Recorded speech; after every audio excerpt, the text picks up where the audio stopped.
So considering what time of the year it is, I had kind of something I just wanted to get off my chest right off the top. Sure. Because this has been bothering me ever since. This occurred to me a couple days ago.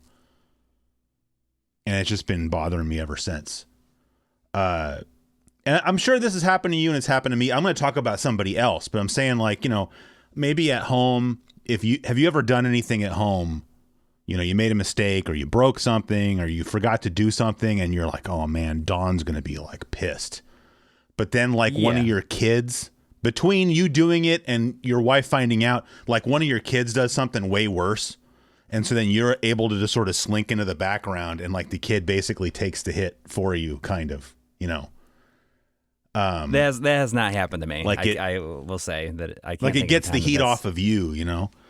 And like I was thinking about that because, and I'll try to make this part short because it has nothing to do with what I'm going to say. But like, you know, last week, you know, the 49ers played. And, you know, the media all decided that, like, that was the game that was going to, like, make or break the 49ers season, even though, I mean, anybody that watches football knows the 49ers season was already over.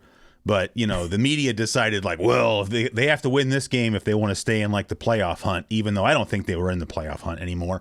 And even now, if they lost the game, they're still not mathematically eliminated, even though, again, they are not going to the playoffs this year, and that's okay. But, you know, because of that, you know, you had, you know, certain players that didn't play up to expectations, or you have people that would be normally upset with the coach for, you know, why'd you call this? Why'd you call that? You know, we had one of our players that had gone on social media prior to the game complaining that, you know, well, the real problem is that they're not getting enough touches. And then that player dropped an easy touchdown pass, right? And so normally those things would all be getting scrutinized now since they lost the game. But they're not. Because in the third quarter of the game, one of the players just quit. Devondre Campbell, I believe is his name. He just quit, which is kind of unheard of. You know, like he like quit the team, like straight up? Well, no, but he quit like the game. Like he told his coaches, he's like, yeah, I just don't. He pulled like a Peter from Office Space and was just like, yeah, I just don't want to go in anymore. You know, oh, are you injured? Like, are you sick? Today.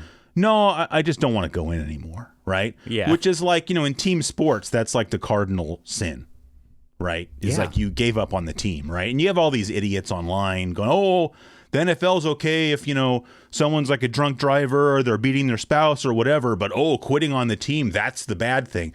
Yeah, it is the bad thing because all those other things are personal issues. That's like if you have a coworker who, you know, does bad things in their personal life, that's not your business. But when it's like the busiest time of the year and they get mysteriously, quote unquote, sick, yes, that's worse from a team perspective than what they're doing personally. But so anyway, my point, though, is that like now that's all anybody wants to talk about, you know, like in the media or whatever, is that this guy quit on the team. And so he's kind of like deflecting all the criticism that everybody else would normally be getting right now.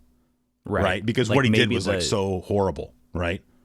Like maybe the whole season would have gone a lot better if he had quit outright.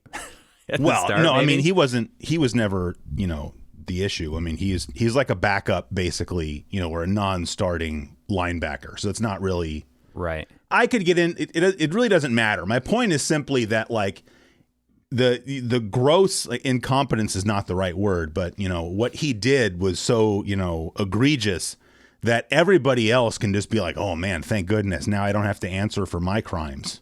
Right. And it just got me thinking, and I don't know why this occurred to me, but I feel like, you know, these people have, you know, well, these people are probably dead by now, but these people got to live out the rest of their lives really never having to answer for what they did, because likewise they were able to hide behind somebody else's much more egregious screw up. All right. Yeah. So what? No. In a way, it kind of just sounds like politics in general.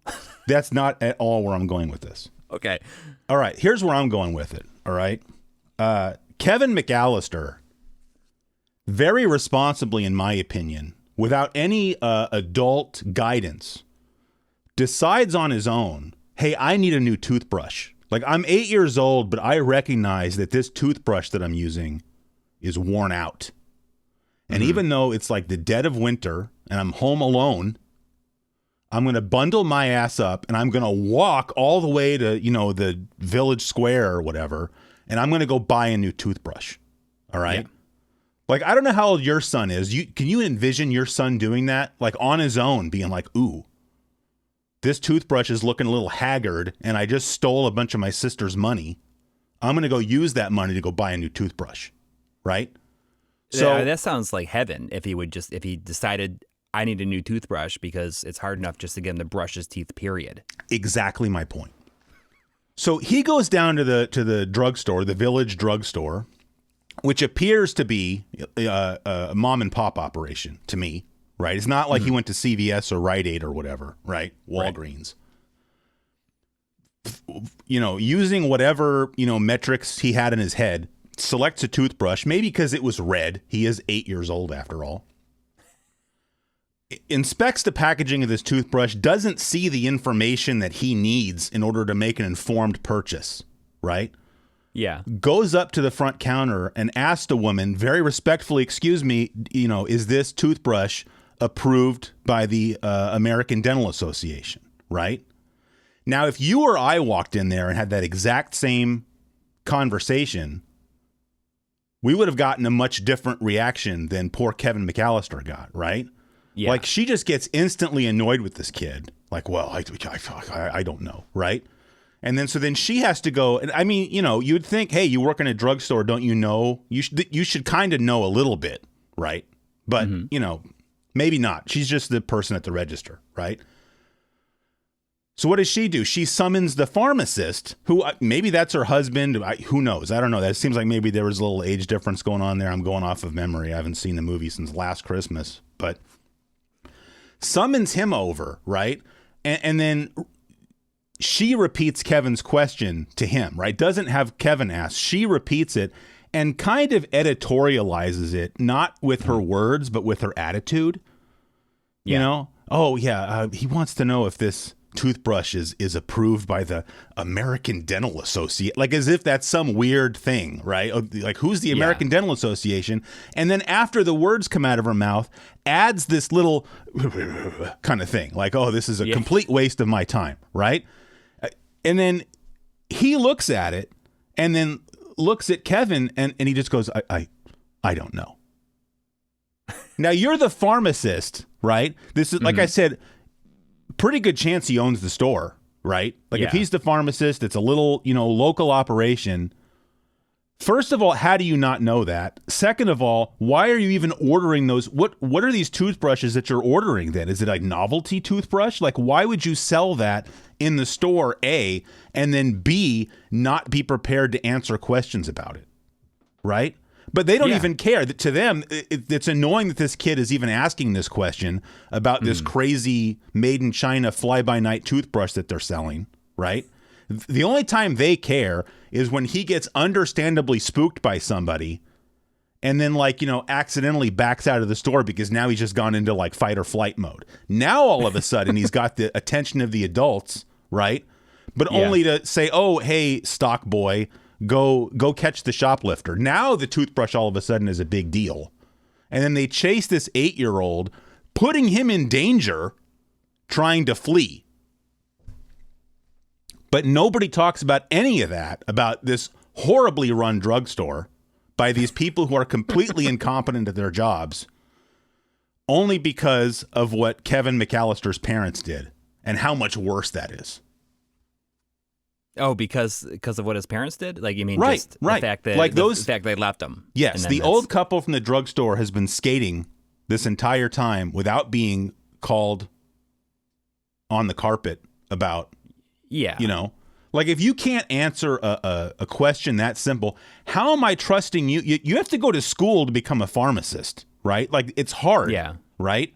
Because you're the one that has to identify negative drug interactions. Like, people think that pharmacists are just pill counters, but there's far more to it than that, right? But if this guy, I'm not expecting him to know, but it's like, if he looks at the toothbrush, I don't recommend this toothbrush. I'm not seeing anything on here, young man. I suggest you pick something else, right? That would be doing his job. Because let's give him the benefit of the doubt and say that he didn't order the toothbrush. He just works there. Somebody else owns the store and orders the items that they sell there. Yeah. Or bare minimum, this is an 8-year-old kid that was looking for some guidance in order to make informed purchasing decisions about personal care products, and he was failed every step of the way. Yeah. I mean, that deserves some recognition, I think, the fact that he went out of his way to do that. That's all I'm saying. And also, I mean, this was, 1990, so it's not like they can just go and be like, oh, where'd this come from? Or they are ordering these products from some service. Yeah. And it's not like this stuff is just, coming from some drop-shipped warehouse. Right. What is this toothbrush you're even selling? Right. Like, I feel like every toothbrush brand that's around now was around then. Like, yeah, Colgate, Oral-B, I don't know what else. But and clearly, does Crest make toothbrushes? I don't even know. But lives in a rich neighborhood. Seemed that way, yeah. I would assume that they have rich clientele. Yeah. Who care about this stuff, who care about taking care of themselves. Yeah. I mean, was that even a toothbrush? Maybe Kevin accidentally grabbed a brush from like the cleaning section, right?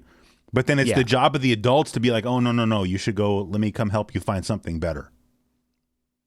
Yeah. Ridiculous. If it was me, I would say, I am so proud of you for asking this. Right.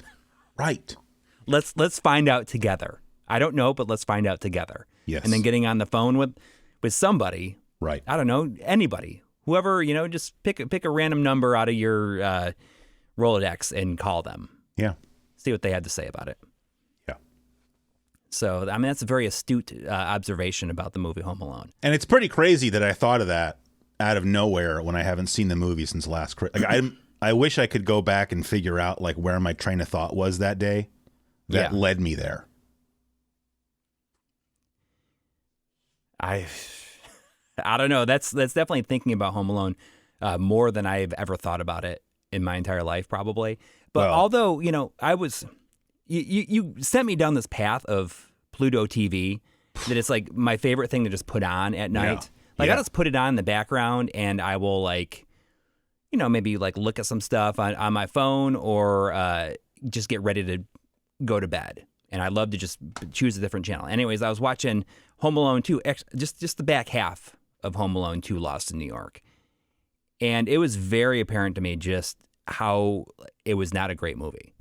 I remember it being pretty all right when I saw it as a kid, but it is, I don't know, it just seems as though it was obviously a cash grab at the time. Yeah.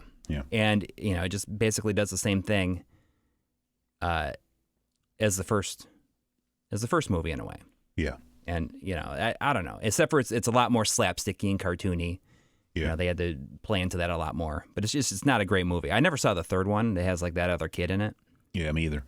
I think, I might have been thinking about it. Like I just found out, there's this theater over in downtown Sacramento that I knew about the theater. I didn't know this theater shows I'm going to say old movies, but I mean just not first run movies. Like some of them are old, some of them are not that old, but they're just, all movies that have long since come out on, home video or whatever.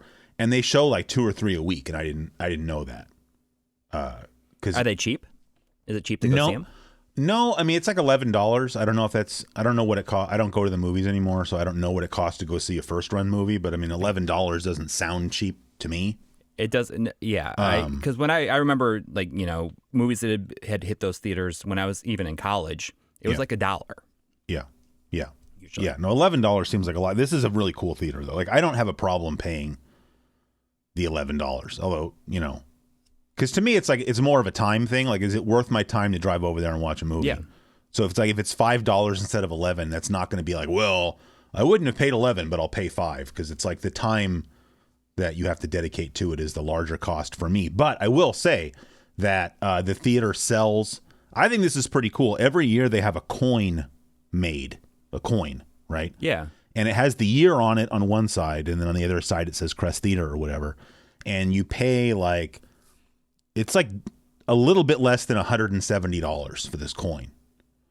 And what that coin is it gets you go watch any movie you want. You just walk in, you show the ticket guy your coin. He's like, okay, yeah, go ahead. So it's unlimited movies for the entire year.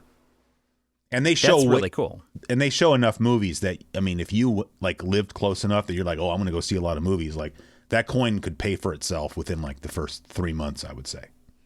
And they're showing real film versions of these. They're not. That's a good question that I don't know the answer to, but I'm going to find out tomorrow because, and this is what I was going to say, what got me thinking about Home Alone is that, you know, based on the season, they show like seasonally appropriate movies. Like, you know, if it's October, they're showing like scary movies, which I'm very upset about because they showed The Lost Boys back in October. But I didn't know about any of this because I would love to see a Lost Boys in a movie theater.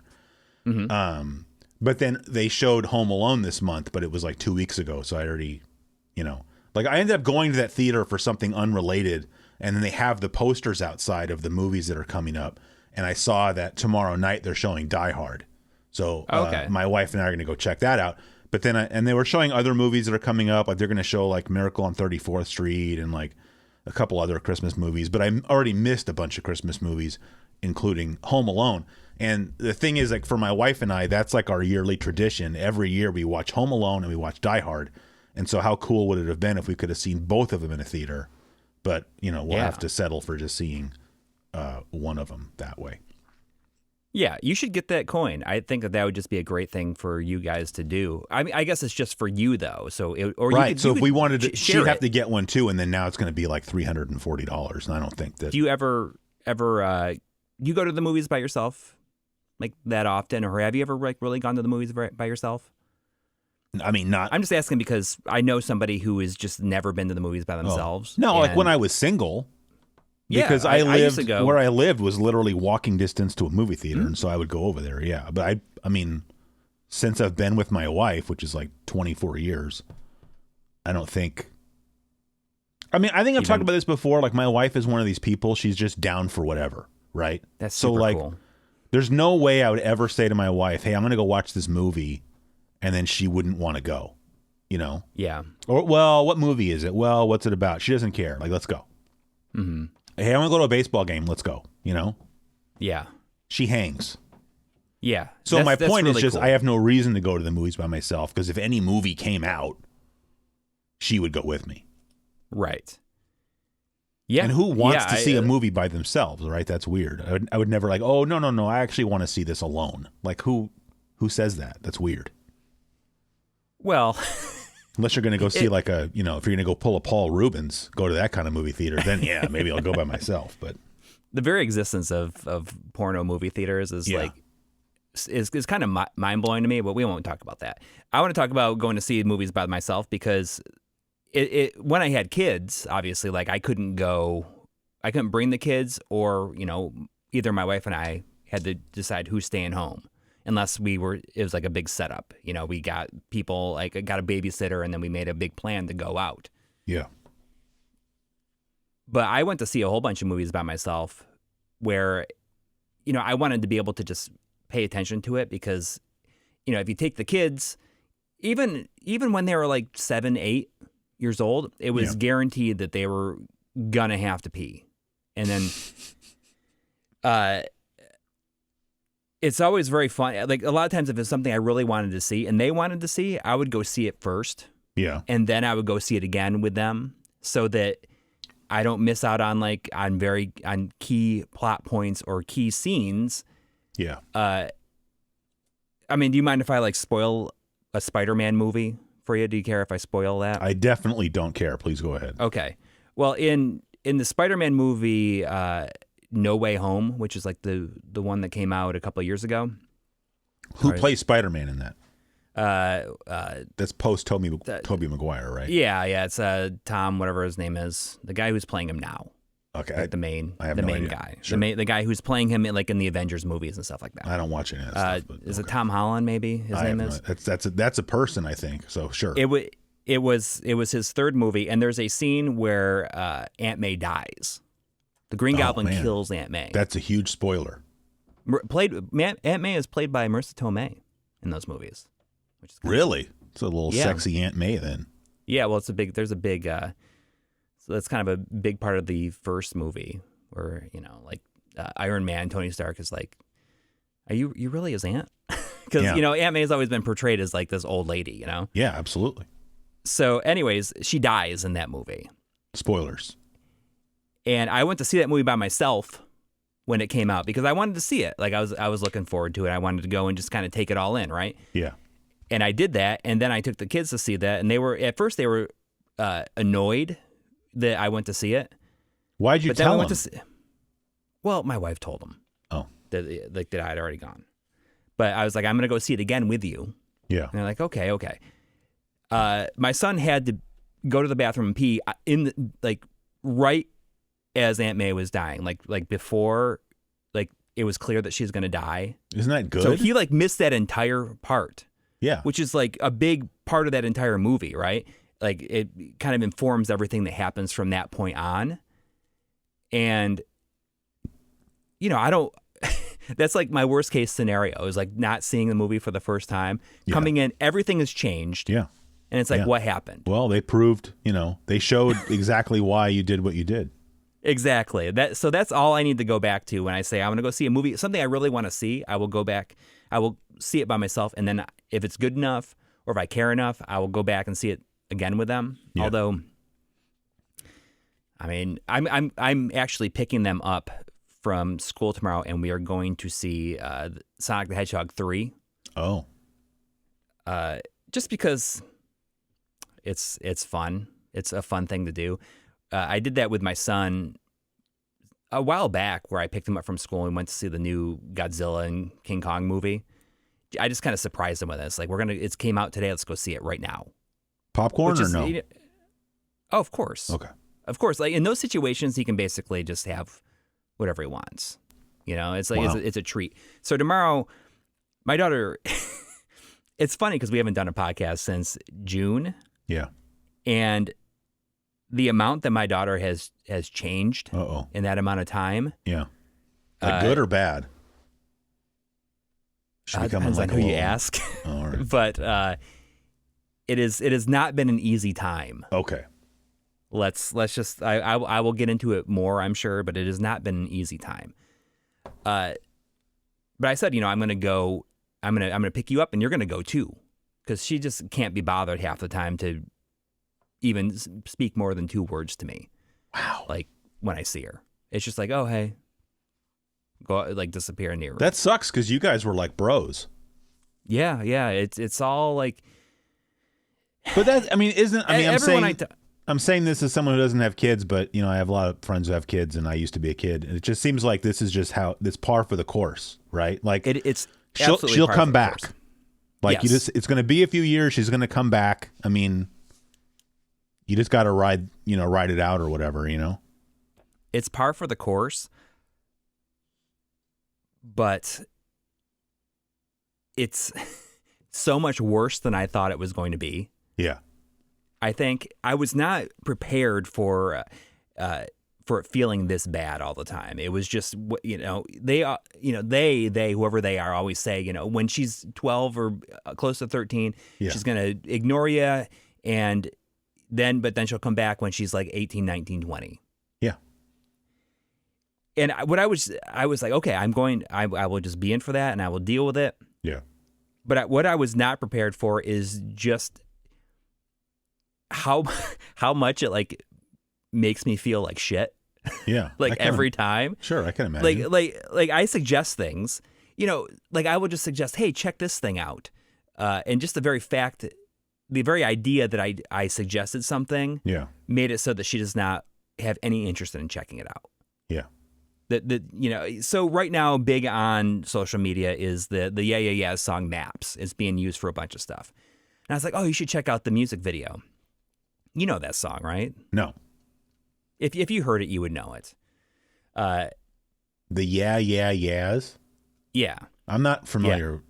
Yeah. Okay. Well, you would know it. Sorry, I'm not trying to act like I'm too cool. I just honestly don't know. Okay. Well, I will link you to the song after this, and I will show you that that you know this song. Okay. But it's big on social media, and like they're singing. I was like, oh, you should check out the music video because it's not a particularly special music video. It's just kind of a neat thing, and the singer Karen O is like just has very unique style. I guess was kind of a fashion icon in the early 2000s. I guess like maybe we're around 2005 on. They were popular way back then. Yeah. Oh, that makes me more surprised that I don't. All right. I thought it was like a current thing, and then I was like, well, it makes sense. No. Them, This is okay. You know this song. I promise you. All right. And she's like, okay, and just nothing. Yep. And sometimes I will like suggest things, and it's just okay, or just not even acknowledge it at all. Yeah. And I just I just try to say like, hey, here's some interesting things to talk about. Yeah, but she doesn't want to talk to you know right about now. To talk about it. I get it. And to share this with other people. Yeah. And just zero interest in it, and it. Like I'm trying to be cool, but I lost the ability to be cool about it, and I'm just like, you know what, you're being kind of an asshole. You didn't say that to her though, did you? Well, when she deserves it, when she's done things before, I will tell her that she's being an asshole. Okay. But at the same time, I get a lot of joy out of dropping the occasional like swear word around my kids, and they're like kind of like, oh, I think we probably talked about that, right? And I don't know if we did, but it's also kind of fun to if she's like having problems with somebody, like, well,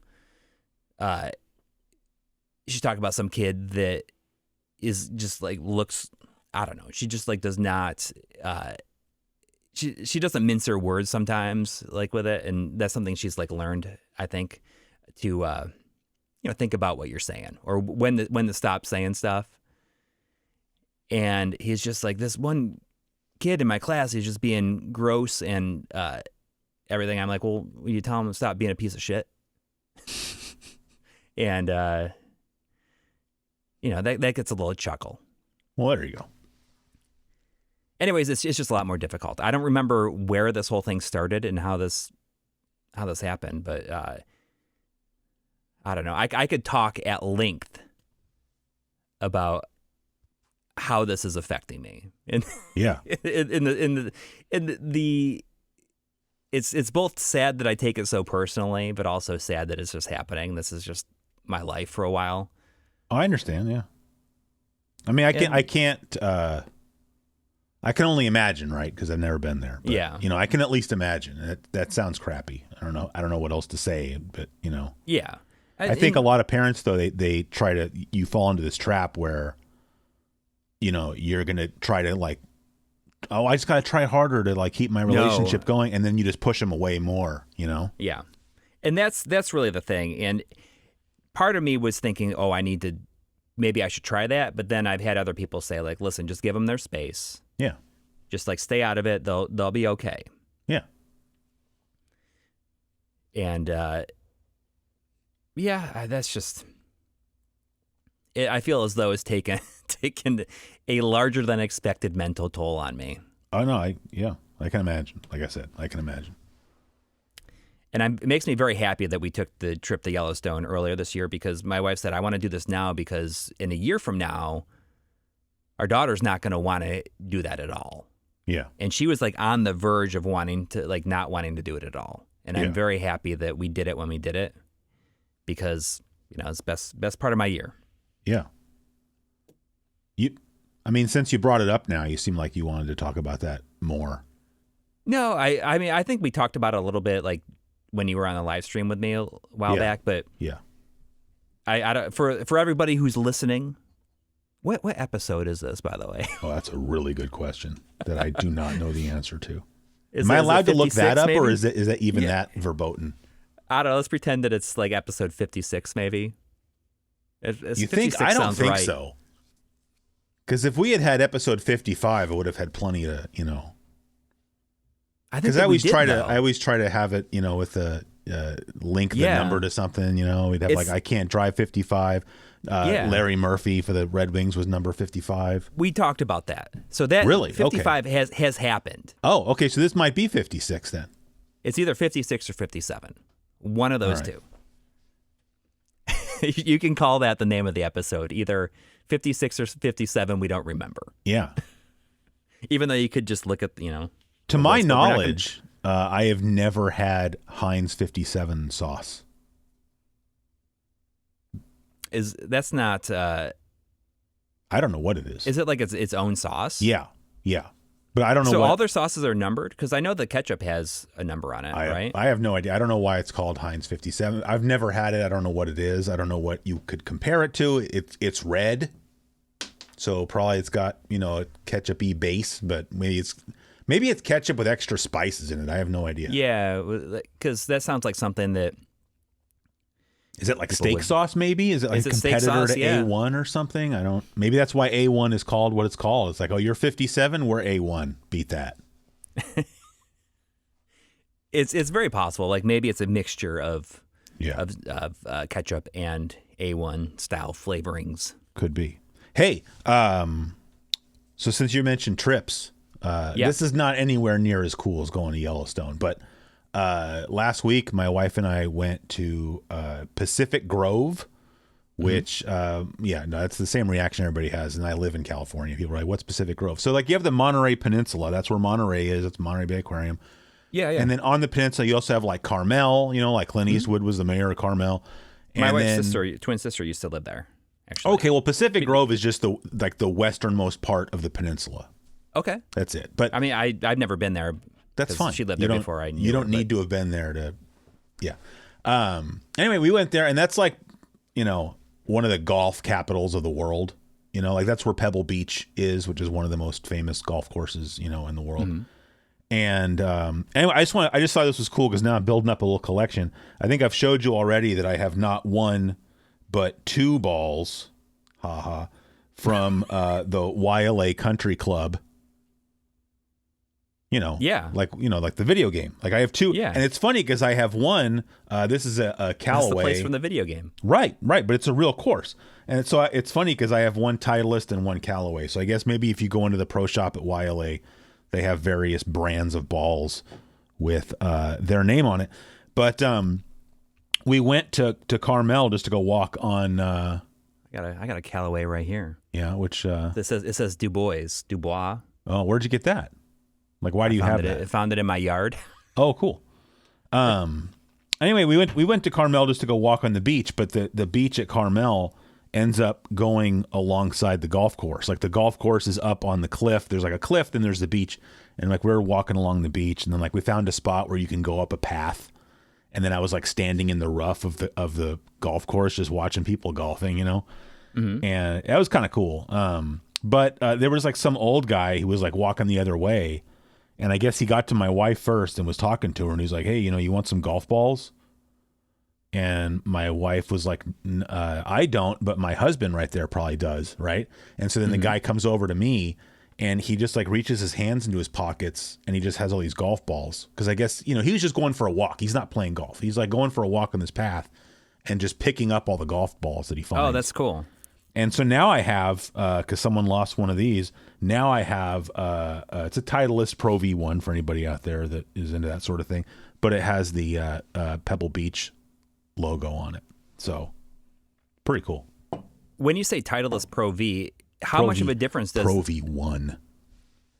How much of a difference does the ball make in playing golf? I thought it was like a standard. No. They're all basically the same. Except for, I think it definitely depends on your skill level. Like at my skill level, I don't think it's like, oh, well, that would have been a good shot if I was using a better ball. Like certainly not. But you can feel the difference. Like usually cheap balls are hard. They're like harder. They'll call them like distance balls because like the less a ball can compress when you're hitting it, the farther it'll go. And so they sell balls, and they're always cheap because they're like 2-piece balls, and it's like $20 for a dozen because they're crappy. But you can, although really for $25 a dozen, you can get decent golf balls. But so I'd say for me at this point, that's probably the difference. I don't know. The last time I played golf, I didn't lose my ball once, and I was using a nicer ball. Is that a coincidence? I don't know. So yeah, some people just don't care about it. Like Pro V1s are like balls that like if they're Titleist players, that's what professionals would use is Pro V1s. But they're like it's like $55 for a dozen of these. Which so you want to know what you're doing when you get that because you. Well, I just think if you suck like I do and you're just gonna like slice balls into the water hazard, you don't need that ball to be $5. You just lost $5, you know. But the thing is, you know, people lose a lot of golf. Like I have a ton of Titleist Pro V1 balls, but I didn't pay for any of them. I just find them. Somebody else lost it. I found it. Now I have a whole box full of, you know. Yeah, you saved those for the special occasion then. Maybe. You played a lot of golf this year. You got real into it. Did you get any new clubs this year? Well, I didn't have any clubs, so I had to. So you got some. You got like a full set. Or? Yes. Well, I put together like my original idea. Like I talked about this on the show when I was just starting. Like I think I did that video. It was like the Arnold Palmer golf and the other fella. Sorry, my mind's going on me. Jack Nicklaus. It was like the double header weekend rental, right, with both of those games. And I mentioned I was going to try to put together a thrift store set of golf clubs, but I kind of quickly decided that was not a good idea. So I ended up buying a complete set of irons, but like used old irons. Like they're from my irons are like from the 80s, but they're like very well regarded irons. But they're like I got a whole set of irons for like $100, you know, and but then like all of my, you know, I have like, you know, my fairway woods and I have a couple hybrids. Those are all like new, like not new as in brand new, but like I still got them used, but they're like, you know, late model or whatever you want to call it. So yeah. And you decided not to do take lessons and stuff, you know. You decided not to do the thrift store thing because it was just going to be too much trouble, or is it because, like everything, there's people just going to these places, buying up everything so they can resell it later? Well, I guess kind of both. I mean, I don't think you really want to have, in my opinion, like a mishmash set, especially of irons, because if the lofts aren't all correct, because it's a mishmash set, that's going to suck. But yes, the bigger problem is what you just said. There's like, and all you have to do, I can go on Craigslist or Facebook Marketplace, and you can see, you know, these people that are just they'll have like their garage is completely full of clubs because they're going around hoovering up anything decent and then trying to make money off of it. So, not really worth your time, in my opinion, to go, you know, looking for clubs, especially when you can find so many good deals on Craigslist and Facebook Marketplace. So, do you think that there is a hobby that is yet to be unspoiled by this kind of behavior these days? I mean, not that I found. I mean, I just found out. I mean, if we can change the subject away from golf, because I'm sure nobody wants to hear about golf anyway. Like I had already told you privately, like, you know, that, you know, my stepdad passed away. I got his camera, he had an old Nikon SLR camera from like the 70s. And, it had a roll of film in it that had been completely used, but not like it was still in the camera, hadn't even been rewound. It was just in there. So, you know, I took that and, I got it developed, but then like, you know, I dropped the camera off at a camera shop where they're going to like, you know, service it so that I can use it. Yeah. But then I went and saw how much film costs now. And like, that's because like, that's like not the latest thing, but it's like yet another thing that has had like a resurgence in popularity. And so now, you know, all these, you know, like Kodak and Fuji and whatnot have just jacked up the prices of film. Because they got to spin up their production facilities again. They've been sitting dormant for. But that also means that like you're not going to probably walk into a thrift store or something and find any name brand camera, you know, that. I mean, I ended up actually doing exactly that in Pacific Grove. I found a nice Canon SLR in a quote unquote thrift store, but I paid like $60 for it. But because of this resurgence, like that camera is like a $150, $200 camera now, which to me is crazy. But so $60 just that short amount of time. Yeah. So you found a good deal on it, essentially. Yeah, like maybe and it had been sitting out for a while and nobody had noticed it. No, it had just like, 'cause it's one of those thrift stores where like the price tag is kind of big and it says like the date and then a price and then like another date, and so basically if it sits, like the price keeps going down. Like it was still on its original price, like they had just put it out. But and I probably wouldn't have bought it except that when I dropped off that Nikon to get it fixed, like it was supposed to have been ready before I went on my trip. But it just wasn't, right? And I was kind of like, I wasn't like annoyed. I was just a little bit bummed because my wife and I were looking forward to like, oh, we'll take, because like I already had bought film from B&H. Like I was like ready to roll. And then when the camera wasn't ready, I was like, all right, well, bummer. I just took a digital camera with me. It's really not a big deal. But yeah. But then when I found that camera, and it's the kind of camera that I would have wanted anyway, it was a nice Canon. I went ahead and grabbed it. It just needed a new battery. And then I went to a camera store over there in Monterey and way overpaid, even by today's standards, for a couple rolls of film. Mm-hmm. One of which, I bought one black and white roll and one color roll. The black and white roll, they just finished developing. So probably today, later, I'm going to go check it out. You can take that to the lab or whatever at your work, right? At the school, or no? I took it to a camera store, but we do have on campus. Right. We have, but you have to do it yourself. They're not going to do it for you. But is that something that you know how to do, or that you've learned how to do? Since because I know that you got that roll of film developed. Yeah. And I know that after you got it developed, didn't you took photos of it, like, you used like the macro lens to blow it up or whatever of the negatives. Yeah. Like I'm scanning the negatives with a camera, which is a thing now that I didn't know about. Yeah. Is that just something you can do by opening up these rolls, or is that something you got to have something done to it first? Because that's something that I almost know nothing about. Oh yeah. No. So if you just took the film out of your camera and opened it, you just ruined the film. Okay. Right. I mean, that's kind of what I assumed. Because the cartridge that the film is in is all light sealed, right? So that the only time the film sees any light is when the shutter opens and closes, and then then you wind it back up. It's still light sealed, and they have to go develop it in the dark. Yeah. So, but actually, I don't know what's involved in developing color film, but actually developing black and white film at home is easy. The only thing about it that's hard is you have to get the film out of the canister and into the developing tank in complete darkness. Because once you get it, well, you can't use like a black light or like the red light or whatever. Or no. You can use that when you are making prints. That's when you have the red light. But when you're transferring the film out of the canister into the tank to start developing it, if it gets any light on it, it's going to just expose it and it's going to get blown out. So that's wild.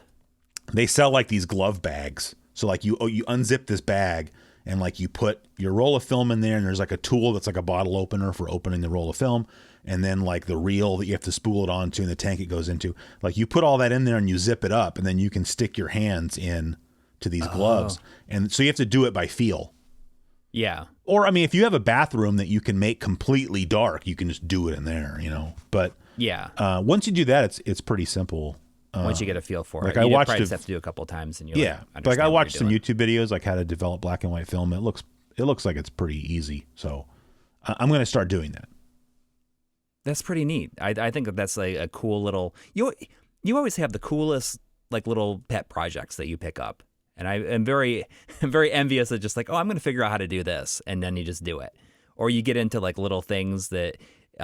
Just like even like your stereo equipment or something like that. It's like you can kind of focus on this for a little bit. And I mean, in some ways it's cool. In some ways it's not cool, because it's like you spend a little bit of time doing a lot of different things. And so you never really get like, I'm more jealous of people that have like, this is it. This is my thing, right? Like if it's golf or if it's photography or if it's whatever, I'm going to pick this one thing and get like singularly focused on that as far as like, at least a hobby goes, and get really good at it. So instead, I'm just really bad at like a lot of different things. But you understand how it works, though, is what I'm saying. It's like just because you're not good at it, you know how it works and you can talk about it, I think, more so than someone who doesn't really know anything about it. Or even if you can't talk in depth about things about it with people that do it, like are professional at it or something like that, you can still bring it up, and it's a conversation. And that is something that I feel as though have been trying to do more, I guess, in this last year. Yeah. When I had mentioned like we should like do this episode before the 6 month before 6 months from the last time we released an episode, which I think you said is today, isn't it? It's today? tomorrow. Oh, it's tomorrow. All right. Well, that's good because this episode will definitely come out tomorrow. Yeah, so it's been exactly 6 months since the last one, and it's it's a good one, but it's also a good way. It's a good time of the year to look back on, did things go the way that we had planned them to go this year, or how did your life change this year?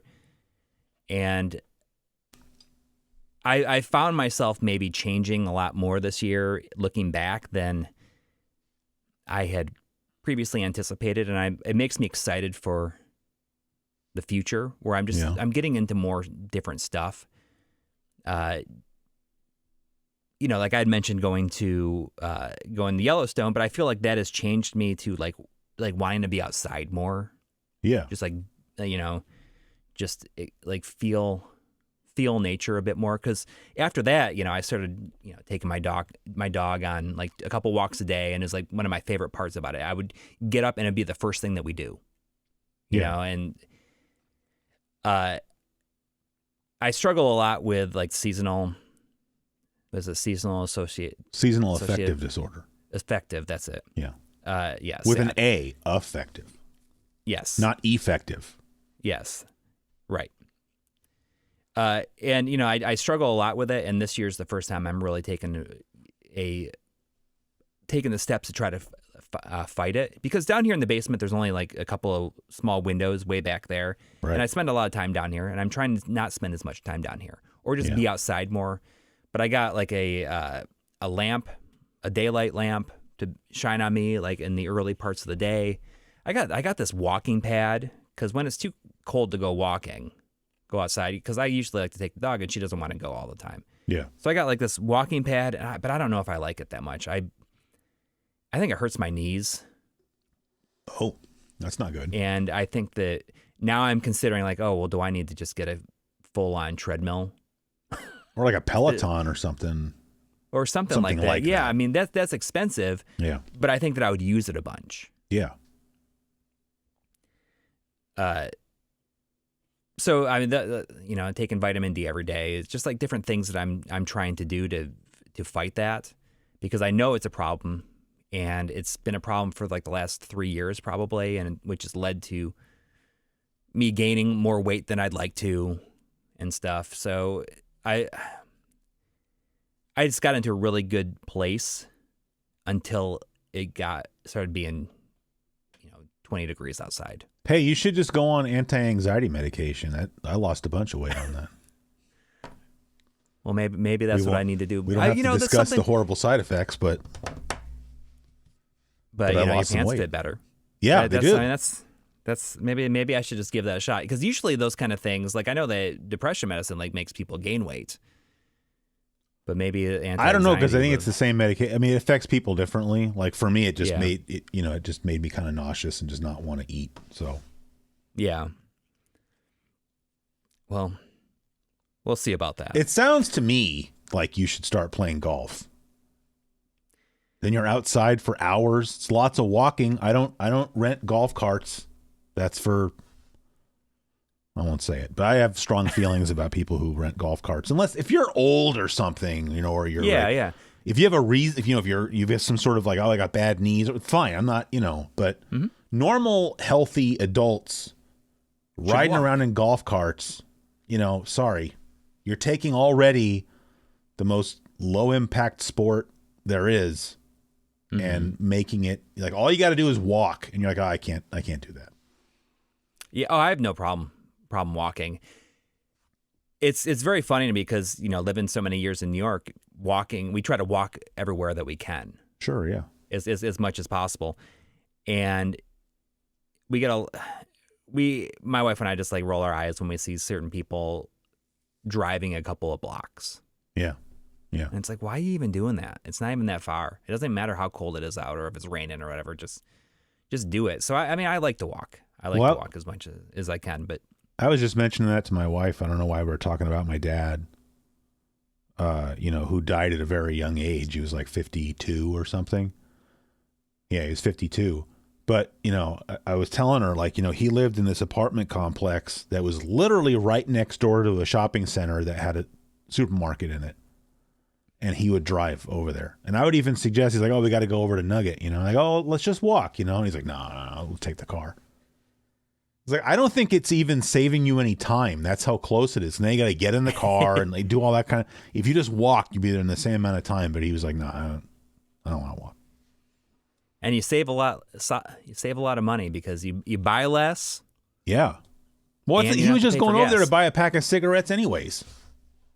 Well, that's why I didn't want to walk, probably. Yeah, I guess.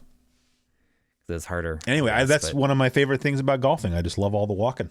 It's just being outside, getting that sun on your face. I got my golf bag has like, you know, backpack straps on it kind of thing, you know. So I just put my bag right on my back and it's great.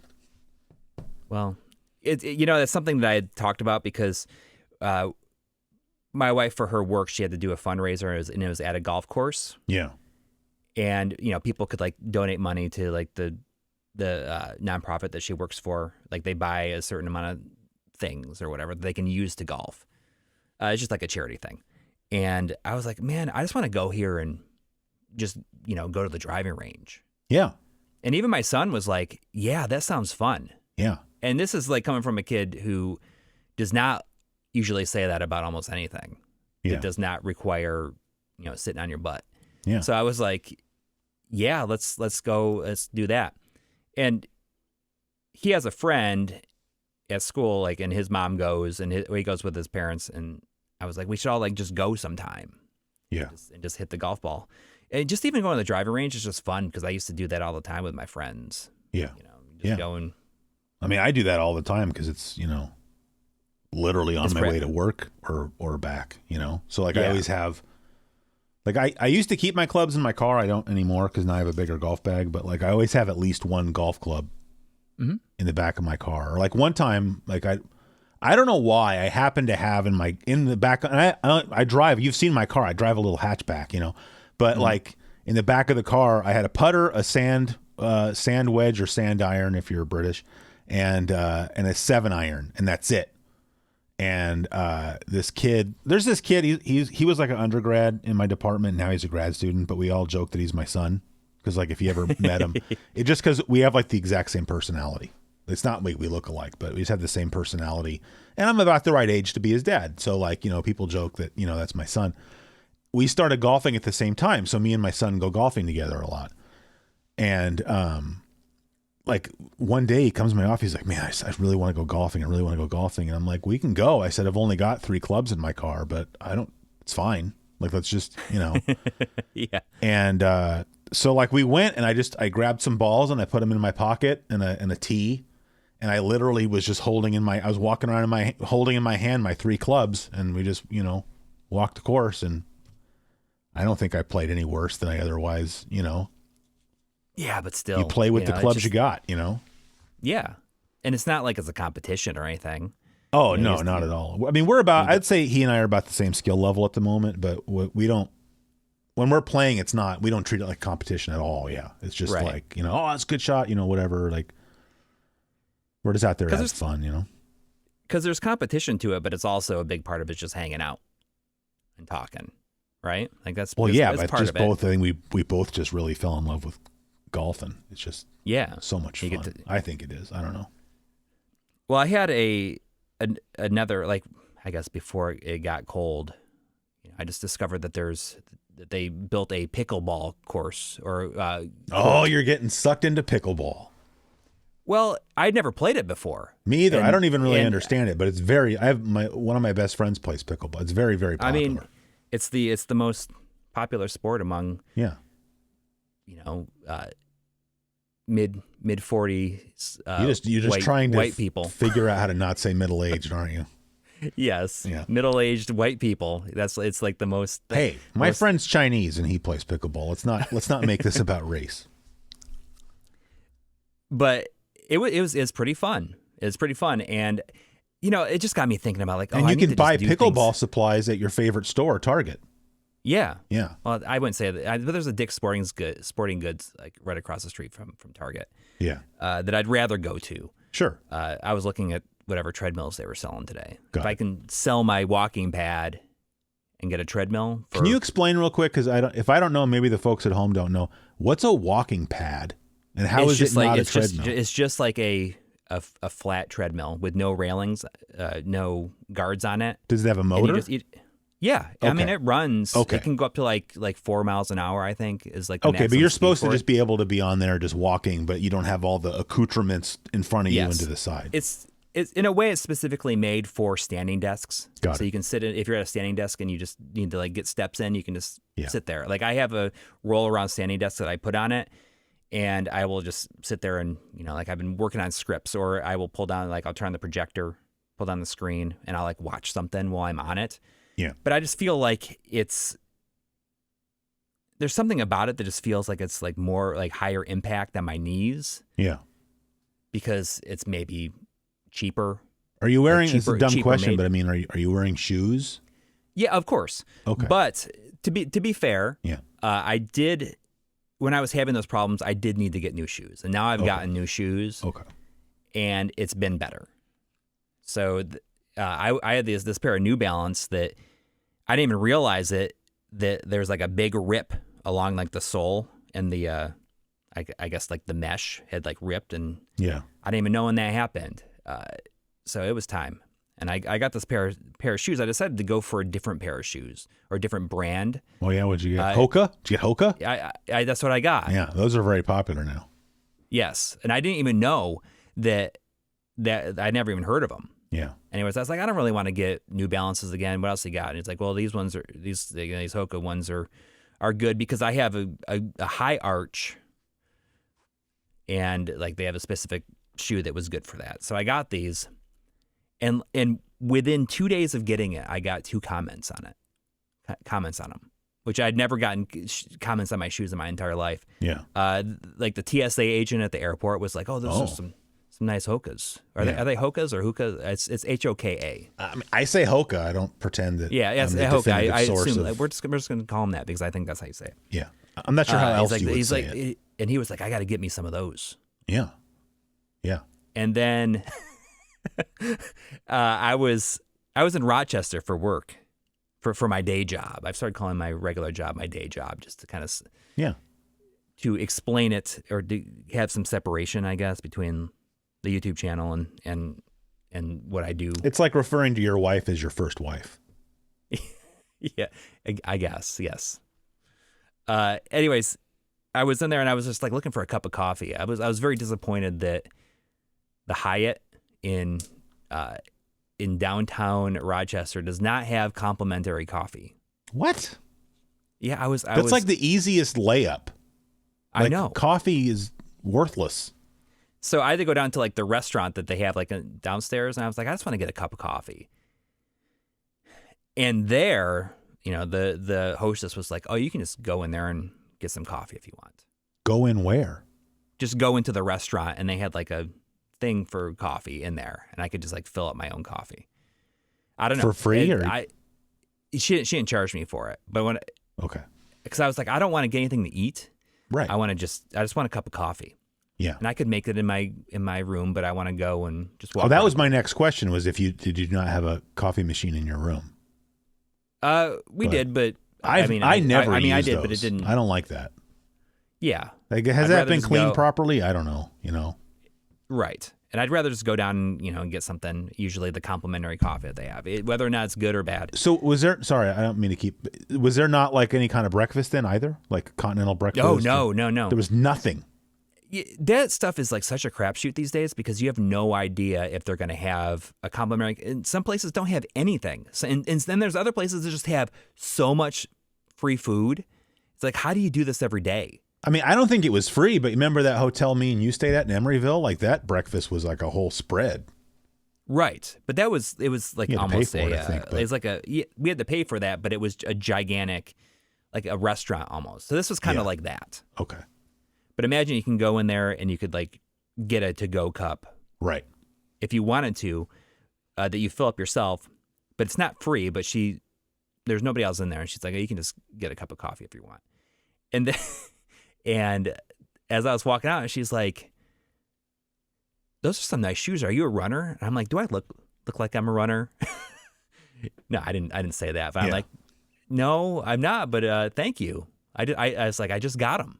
Yeah. So within 2 days, I got compliments on these very basic white and black Hokas. Well, it's funny, because the first time I ever saw or knew of the existence of Hokas, I have this friend at work, and she's like an extreme runner.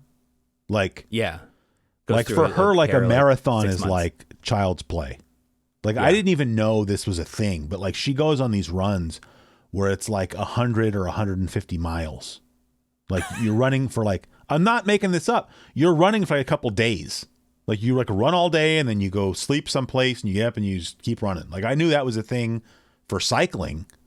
Yeah. I forgot what it's like BREVET. I don't know if that's like a brevet or a brevet. That's a cycling thing where you have to go cycle like 200 or 300 miles and you go sleep in a field for a few hours and get back on your bike. Well, they have the same thing for running. And so that's what she does. So she's kind of nuts. But she was wearing these Hokas and I was like, oh, I don't know. What's that? Hokas, those look neat. And then I started seeing them everywhere. So my point is like, they're really shoes for like serious runners. So I'm not surprised. They have cool trail running shoes. I almost bought some. I don't run, but trail running shoes are just nice, Yeah. Yeah. Well, these are nice. Like it makes the soles are very thick. And that's one thing I noticed. And the sole like flares out too. I like that it kind of it's like gives you extra stability. Yes. And well, these don't have like a flare out on them. Oh. That I can tell. I mean, maybe. But one thing I do notice, it feels like it's almost like curved inside. So it feels like when you take a step, like you're, I don't know. It makes it easier to walk. This episode, by the way, is not sponsored by Hoka. But if they want to. As I will always say, yes. I will accept. Hey, Hoka, what's up? Yeah, Hoka, give us some shoes and, all right, get it, like, let us get in shape. Do you make golf shoes there, Hoka? I have New Balance golf shoes.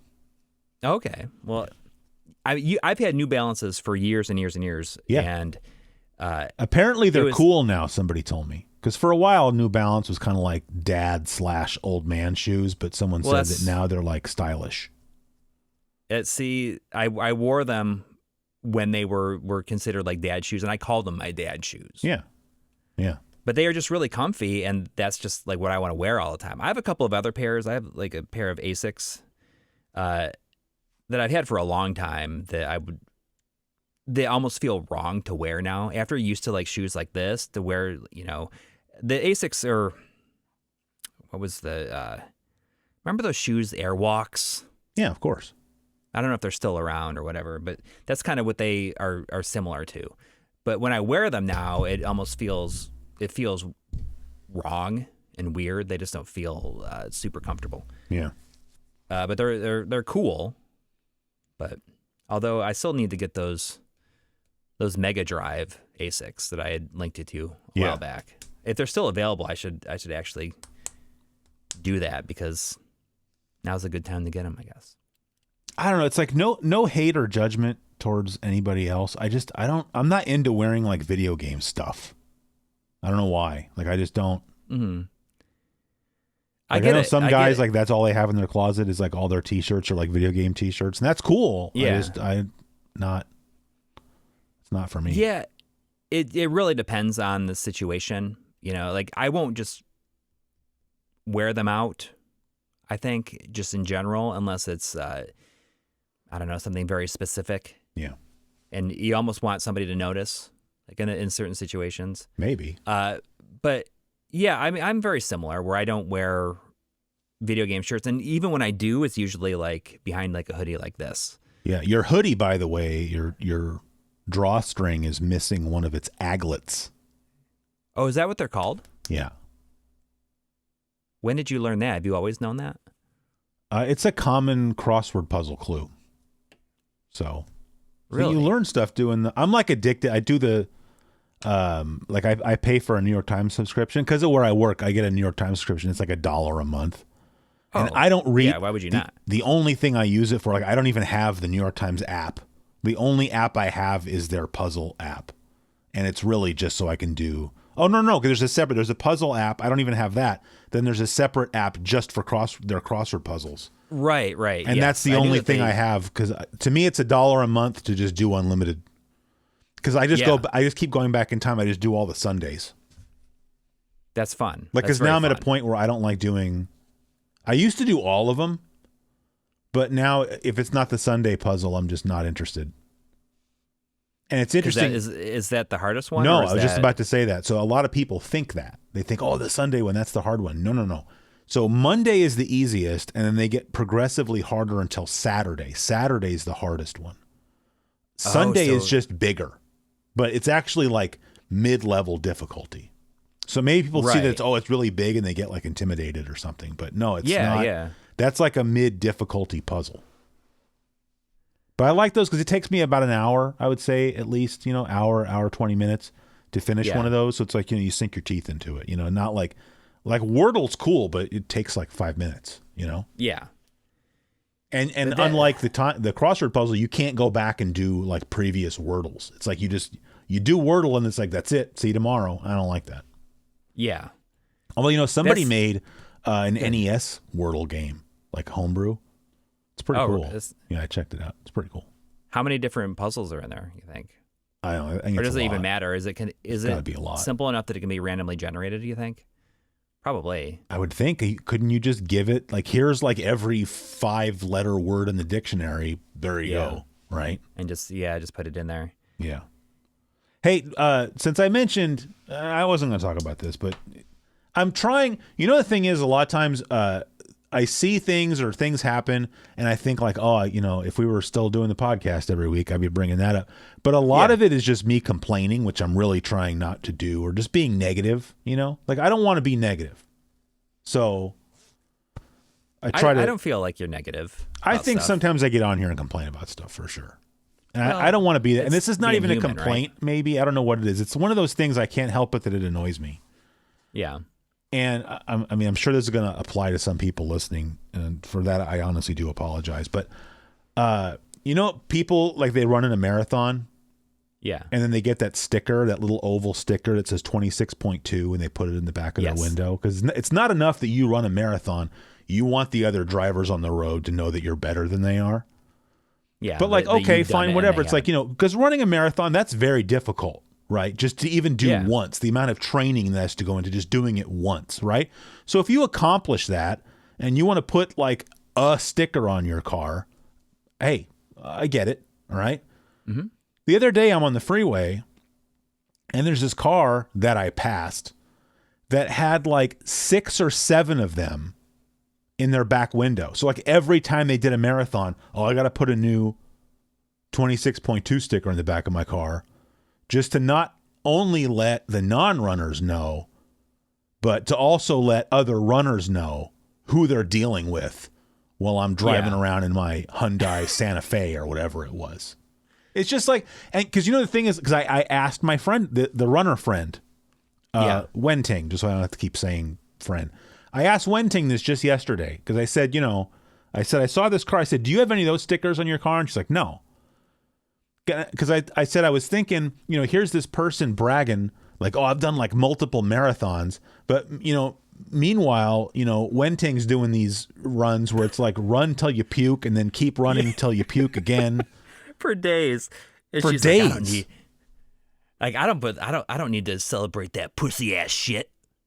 Well, she wouldn't say something like that, but I'm saying, I don't know. It's just like, it's just the idea of like I wouldn't, if I went out one day and had like a really, really good game of golf, am I going to get a Post-it out and write, like 74, +2 bitches, and then put it in my back window? No, because nobody cares. You know how many stickers I have on my car? None. Actually, that's not true. I have one that I didn't put there, and it's just like a car-related sticker that I didn't put there. I just think it's funny that if she sees those, and she's like, "Well, isn't that quaint? That's adorable." Yeah. How cute is that you think is amazing? You did that. Yeah. Well, I don't have any stickers on my car either. All right. So I wasn't going to ask, but yeah. But I've also never done a marathon. And in fact, I will just straight up say that I did not know that that's what those stickers meant until you just told me. Oh, well, there you go. Now you can judge, like, that person's parents didn't give them enough attention when they were young. They're probably judging me. Like, it's like riding a unicycle in public. Like, there's only one reason for doing that. And it's like you were the middle child. Your parents didn't pay any attention to you. What if you're doing stunts and stuff on it, though? I don't know. Go do that in your backyard. Like, why are you doing it in public? Yeah. Unless, if you got like, your hat or something out, like, hey, I'm going to give this guy $1. He's doing stunts on his, that's different. Then you're performing. Yeah. But like, what if you are performing to do, like you're practicing to perform? Maybe. I don't know. I've never seen like a stunt unicyclist, but there's no way that's not a thing. Yes. Well, of course it is. Joe Redifer from GameSack showed me this video that he worked on like a long time ago of this guy doing unicycle stunts, and he was like jumping up and down like the seats at Red Rocks. Do they? If you're doing that, like, do you have like toe clips or something like to sort of keep yourself connected? I don't know. I feel like because you don't have handlebars or anything. So if you jump, what's making the unicycle jump with you? The pedals have the toe clips. Like is that what they're called? Toe clips? They just go over the front of half of your foot. Or That's whatever? A toe clip, yeah. Or there's also clipless pedals now, but I don't want to get all down in the weeds with you on this. Clipless pedals. So they if they click in there, man, it sounds like they click. Yeah, you have shoes that have cleats on the bottom that click into the pedals. Those are called clipless pedals because you can easily get your feet out. Right, you twist your foot to the side and it unclips. So if you're going to crash, you can bail out. Okay.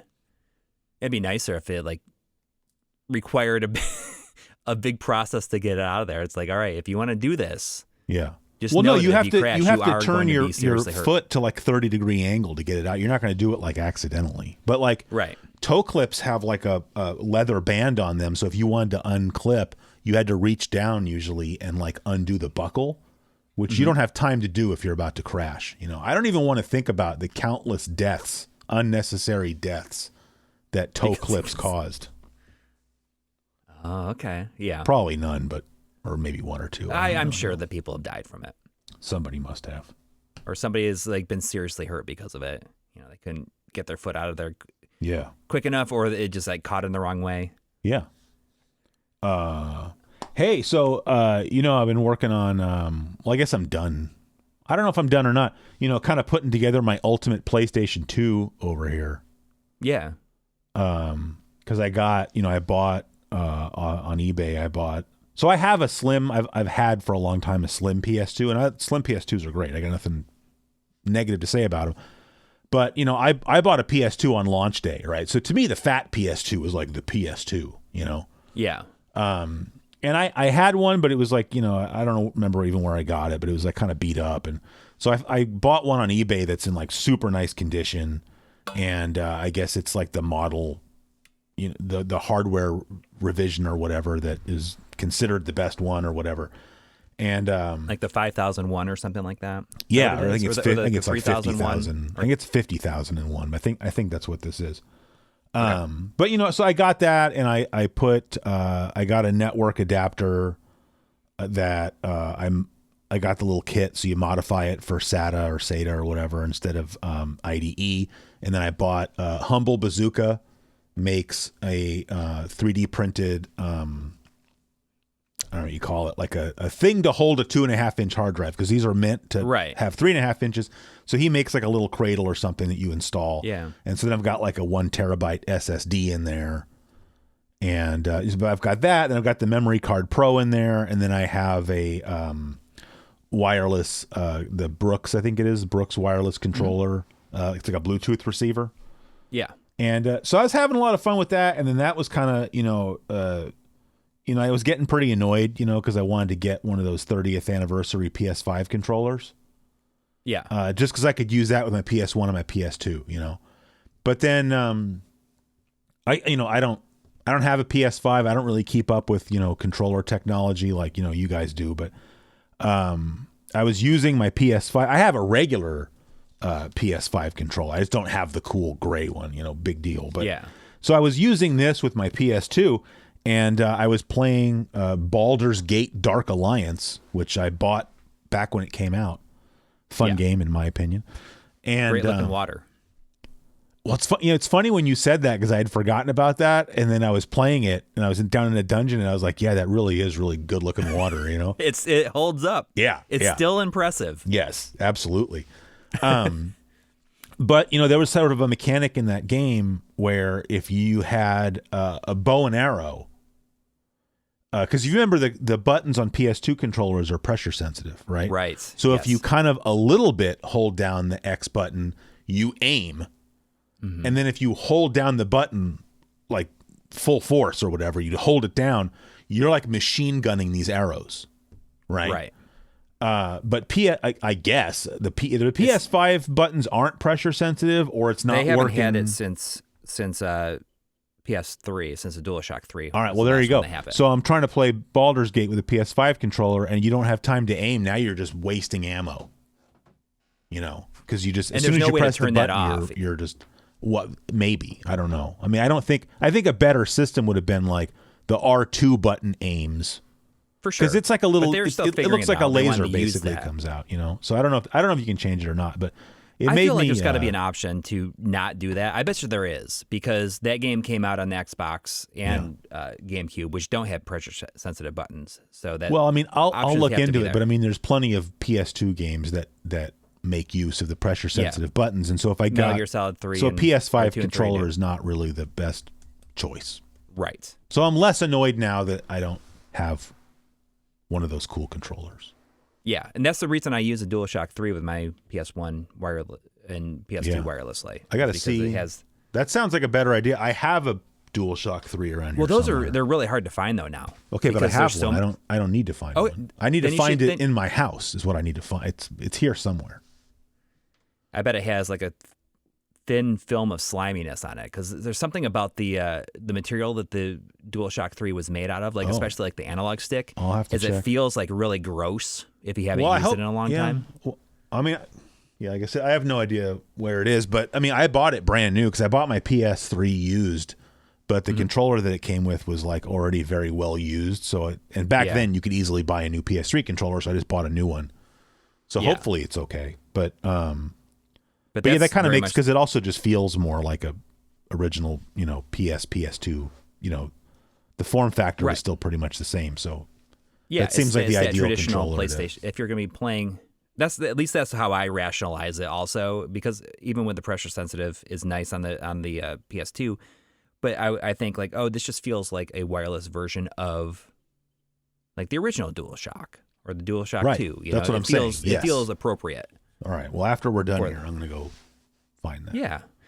And those kind of sync weird. So you might have, it has like the little USB on it. So you have to probably plug it in to the USB to sync it the first time. Oh, I think with this particular wireless adapter, I think you have to do that. I had to do that with my PS5 controller. Like it's in the instructions, like, oh, you have to plug it in the first time, and then after that, you're good to go. So it's no big deal. Got it. But that's cool. So what do you want? So when you decided to build this, because I know that you get into building these systems, like these ultimate versions, it becomes like kind of a pet project. Yeah. You did it with your PS1. Yeah. And my GameCube. Yeah, I think that's fun, and you really do a lot of research on each one, like as you do it. So like, how can I really deck this out to make this amazing? Yes. The only thing, like mine is very similar, but what I want to look into is that guy Jeff Chen. Uh-huh. I don't know if so he designed this network adapter that goes in the back. Yeah. It's like all 3D printed, but it's like wired up so that the SATA inputs are like on the other end, and it's open on the back, and you can slide out the SSD without having to take off the whole thing. I mean, I don't think it's that big of a deal to take off the whole thing, but I still think that's cool. That still sounds cool. Yeah, it's just really nice because you can just take it and like slap it back in there, Yeah. The only thing I don't know, I feel like you must be able to do this. I think I'm just doing something wrong. When I installed, what's the software? The FreeMcBoot. right? Yeah. So I installed the hard drive version of FreeMcBoot, right? So like I can boot this thing up, and I don't have to have the special memory card. It just boots into FreeMcBoot. Right. And then it goes to whatever's on the hard drive. But then I also have one of those memory cards that's really just an SD card adapter, the MC2SIO, right? Yeah. But then it won't see that. Right. Yeah.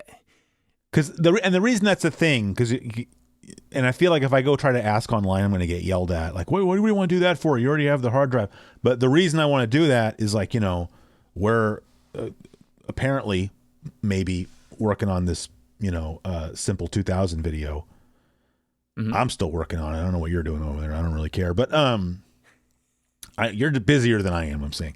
But so I don't want to junk up the hard, because it's like 100 and something games, right? So I don't want to junk up my hard drive, because that's like, I have a curated collection of PS2 games on this hard drive. Like, it's a high class situation.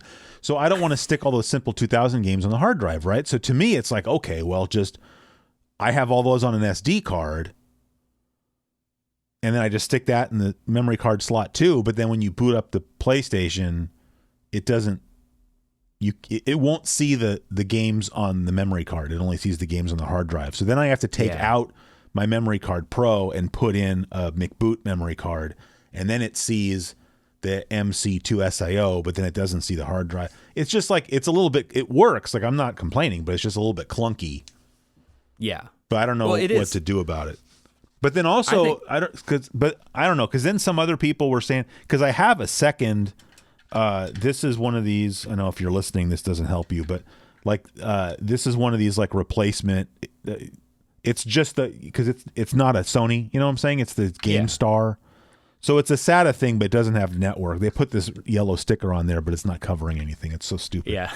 And I have a spare SSD. So the other thing I could do is I could install the same HD loader software on this SSD and then put all the Simple 2000 games on here. And then I would just have to swap out the whole hard drive assembly. Because I even have an extra 3D printed thing. But this one sucks. Like, I got this one on eBay, and like, I'm going to have to take it outside and sand it a little bit just to get it to fit. It's like you buy something from Humble Bazooka, everything's top notch, like that thing's like awesome, but you're paying a little bit more money, but I got this cheap one off of eBay, and it sucks, but I can make it work. Because the other thing I was noticing is some of the games weren't wanting to load or run correctly. Mm-hmm. And I think there's more compatibility issues when you use a MC2SIO versus a hard drive. So I wanted to try that. Possible. But I also haven't tried really messing with any of the compatibility settings. The modes.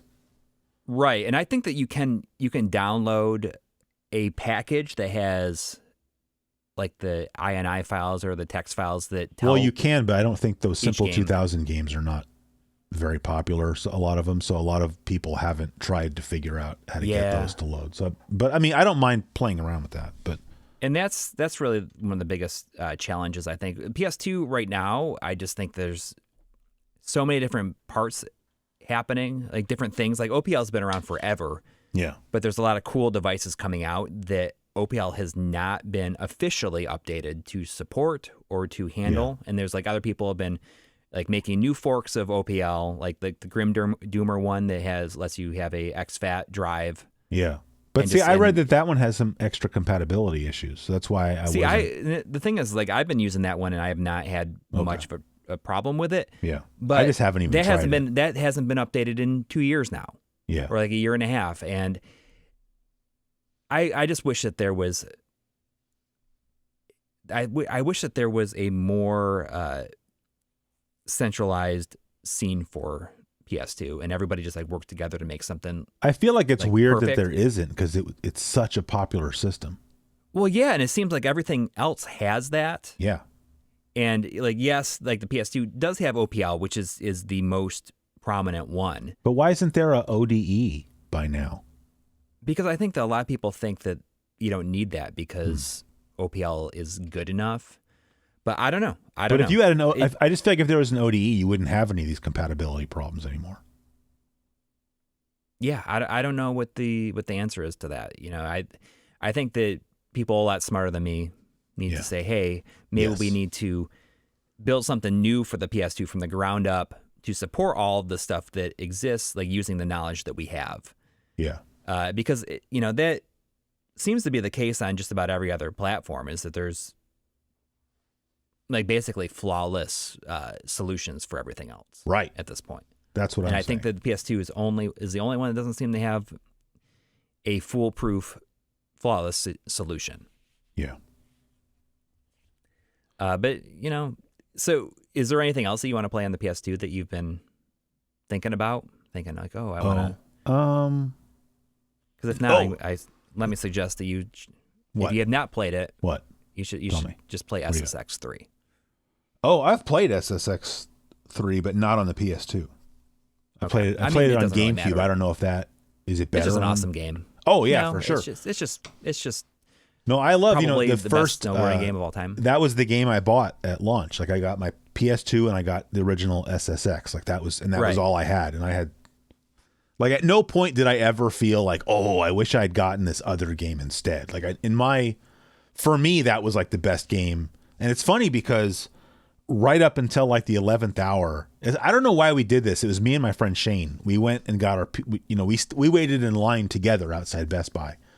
Mm-hmm. But for some reason, I guess just for something to do, we went like the evening before.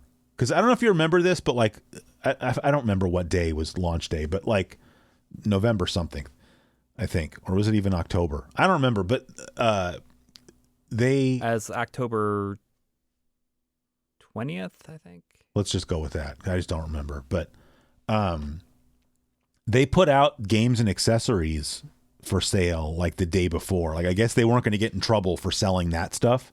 Yeah. So like you could buy that the day before, but you just couldn't get your console. And so we went and bought whatever, I bought like SSX and a memory card. Mm-hmm. Just like, well, this way I don't have to worry about it, whatever. Yeah. And so I bought those. But then like, well, what if you don't get a system? Well, I guess then you just return them. I don't really know. Or you just hang on to them because you'll get a system eventually anyways. Yeah. Yeah. But I was going to buy Dynasty Warriors 2. Like I was all in on, and it was purely, I had this issue. I think it was a PSM where it was like the launch guide for the PS2.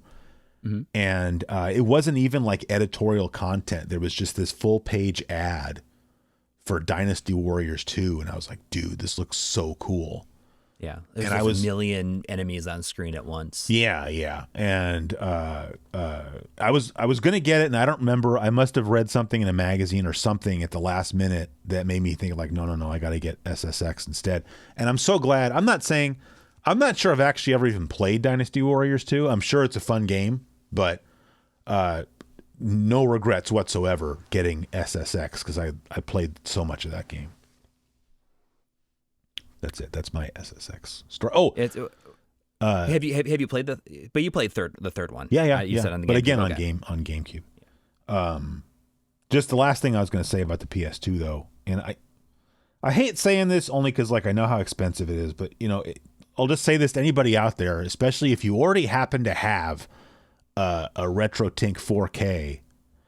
A big part of the reason that I have not been into the PS2 for a long time is I feel like back in the day, PS2 through composite video on a consumer regular television looked great. But I feel like ever since then, like plugging it into like a PVM, I've never liked the way it looked. Plugging it into normal upscalers, I've never liked the way it looked. And so it's just sort of a turn off, especially when like so many of the games I was probably going to play were multi-platform anyway, or just were games that I don't really need. I don't need to go back and play Gran Turismo 3 again, really. Right. Yeah. But that's what you think. But when you can just can do it. Yeah. But anyway, I forgot. I'm sure I forgot who it is that made these profiles, the PS2 profiles for the RetroTink 4K. As a wobbling pixels. Right. Yes. Yes. I mean it's so much better. It's like, oh, this fixes all of the issues that I didn't. It's like now you can play your PS2 on a big screen. And it just looks great. Within reason, I'm saying. I'm not saying it's like, it's not like you think you're playing a PS5 or something. But I'm saying all of what were my issues with playing a PS2 are like gone. So, Because even like, I have, because I have my RetroTink 4K. I know it's out of frame, but sitting over here now on top of my little PVM, because I have the PS2 hooked up to the PVM with component cables, and then out of the PVM into the RetroTink, and then into my capture card. And so I can sit here and look like, here's what it looks like on the PVM, and there's what it looks like on the screen, and that is like so much better. And like over here, like I have to jack up the brightness and the contrast just to make it look right. But that all gets handled by the RetroTink or by that profile, so that like on on a HD TV or a monitor or whatever, it looks way, way better. So that auto brightness makes a gigantic improvement, like just on the look of PS2 games, because I always felt like they looked so dark on any previous upscaler. Yes. And the way that it can take that component signal and balance it just is kind of amazing. But that's like another thing where I don't understand like what the problem is in the first place. Like, why does the PS2 look so dark over component? It's like you don't remember it looking so dark. Then, right, exactly. I remember it looking fine back, when I was in my bedroom back in, 2000, 2001, playing it on my TV. I never thought like, oh, this doesn't look right. So if it's just a brightness thing, like why can't somebody make, like HD Retrovision or somebody? Like, is it, I'm sure I'm way oversimplifying this, but it's like, can't you throw some capacitors or something into the cable to like, just jack up the levels or something? Or if it is more complicated than that, like why can't somebody make a special cable that like, oh, this will help at least make it look better? I don't know. Yeah. I don't know. So if you had to pick one PS2 game that you think I should play, oh, you have man, is there anything that you could? No, you can think of, because you're asking the wrong guy. Like I got a PS2 and then like less than a year later, I got like a gaming computer. Oh, so like my PS, and I'm not saying that like, oh, it's better or anything, but I'm saying like once I got that, my PS2 was like this little unloved child in my, in my college bedroom that I didn't really, so I'm not really well versed enough on the PS2 library that I could sit here and pick out, hidden, especially for you, who's very knowledgeable. Well, like I don't know.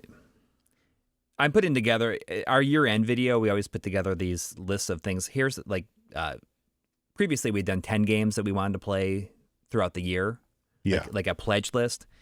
And after 2 years of not being able to play all 10 of those games, we decided to pare it down to 5. Yeah. And last year I played through Silent Hill 2. Yeah. On the PS2, which was very good. Very annoying in a lot of ways. Yeah. But I was thinking, like, what else should I play on the PS2? Is there something else I should think of? Well, it's hard because some of the games I would bring up would be like multi-platform anyway. So, I'll say this though, but full disclosure, I have not played this game yet either. Mm-hmm. But I don't know if you remember, there used to be this show. It was a radio show and a podcast. It was like the only like video game talk show that was on an actual radio station. And it was called Chatterbox. It was like on an AM radio station in like Phoenix, but they also released the show as a podcast, and so I used to listen to that. This was in like the early 2000s, early to mid. I don't know, like when the PS3 came out and stuff like that. I don't know when it started, but I was listening to it in like 2007, 2008, 2009. And it was these two hosted by these two guys, and I think they met. I think down there in Phoenix, there's like a university that you can go to study various aspects of video game production. I want to say it's called like Big Sale, but I think I might be confusing that with a different. Full Sail. Oh yeah, but I might be confusing it with a different school. But if it's not Full Sail, it's something like that. Yeah. And so I think these two guys met there, and there was like the main host. His name was Alon. I forgot his last name. Like Alon, like ALON, I think. I forgot his last name, but his co-host was this guy named Ara Sharinian. Mm-hmm. And it's funny, people have called me out for this before, and it is my mistake. He would always misuse the word ostensibly on the show. And then I started saying that on my show, just because that's a pretty good word, but I was misusing it as well, because I didn't know and I looked up the definition. I was like, oh yeah, I am slightly misusing the word ostensibly, but that's because of Ara Sharinian. But But Ara Sharinian worked on this game, a PS2 game called The Red Star, and he would talk about it on the show. I went out because that game, it was like a budget title. That game came out and it was like a $20 game. Mm-hmm. And it's expensive now though. Is it? Oh, I didn't know that. So I bought it whenever that was that I was listening to the show, because I was like, I'm going to check this out, Mm-hmm. And I've still never played it. I still have my copy. I've still never played it. But now you see this game on like people make these lists, of like all the best PS2 games, especially if it's more like, hidden gemmy kind of stuff. You'll always see the Red Star on those lists. But it sounds like you've already played it. But that was. Yes. It's really good. You can play it 2-player co-op too. It's kind of like a bullet hell beat 'em up. Oh, well, that sounds awesome. Yeah. It's pretty tough. I remember a situation because I first played it on the PSP because I got a PSP version. So I didn't even know that. That's how I played it first, and I discovered that there was a PS2 version, so I thought I would get that. The last boss took me forever. I remember it just taking me several days of attempts to try to beat that last boss. Just one of those games that it's definitely worth its reputation, and I think that it's a good classic style playing game. I think. Well, there you go. Hey, while we're talking about video games, real quick, I'll ask you for a recommendation then. Although just quick, this is why I'm asking, I guess. This breaks my heart because it happens every year. People will either leave comments on my videos, or I have people email me, or send me DMs. Oh, are you doing a Christmas special this year? And a lot of them will even say, they'll mention that I did this one Christmas special where I just totally blew my load all at once. Like I made and people will tell me that's like my favorite video to watch, or it's my favorite video of yours, or just favorite video period to watch, around Christmas because of all the nostalgia. Blah. Are you going to make another one? And it always breaks my heart because it's like I just said, I did like that. I can't make anything that good again. As far as I know what you want, I can't give it to you because I did it all already. Like that's all my good Christmas stories. It's like I don't have like a B tier list of like pretty good Christmas stories to put in there. Yeah. I just did it. It wasn't meant when I made that. It wasn't meant to be a yearly thing. It was just like, I'm doing that this year. But that being said, I'd like to do like something. And so I was just thinking of if I just did a weekend rental that was at least a little, Christmas-ish. Yeah. But what would I recommend?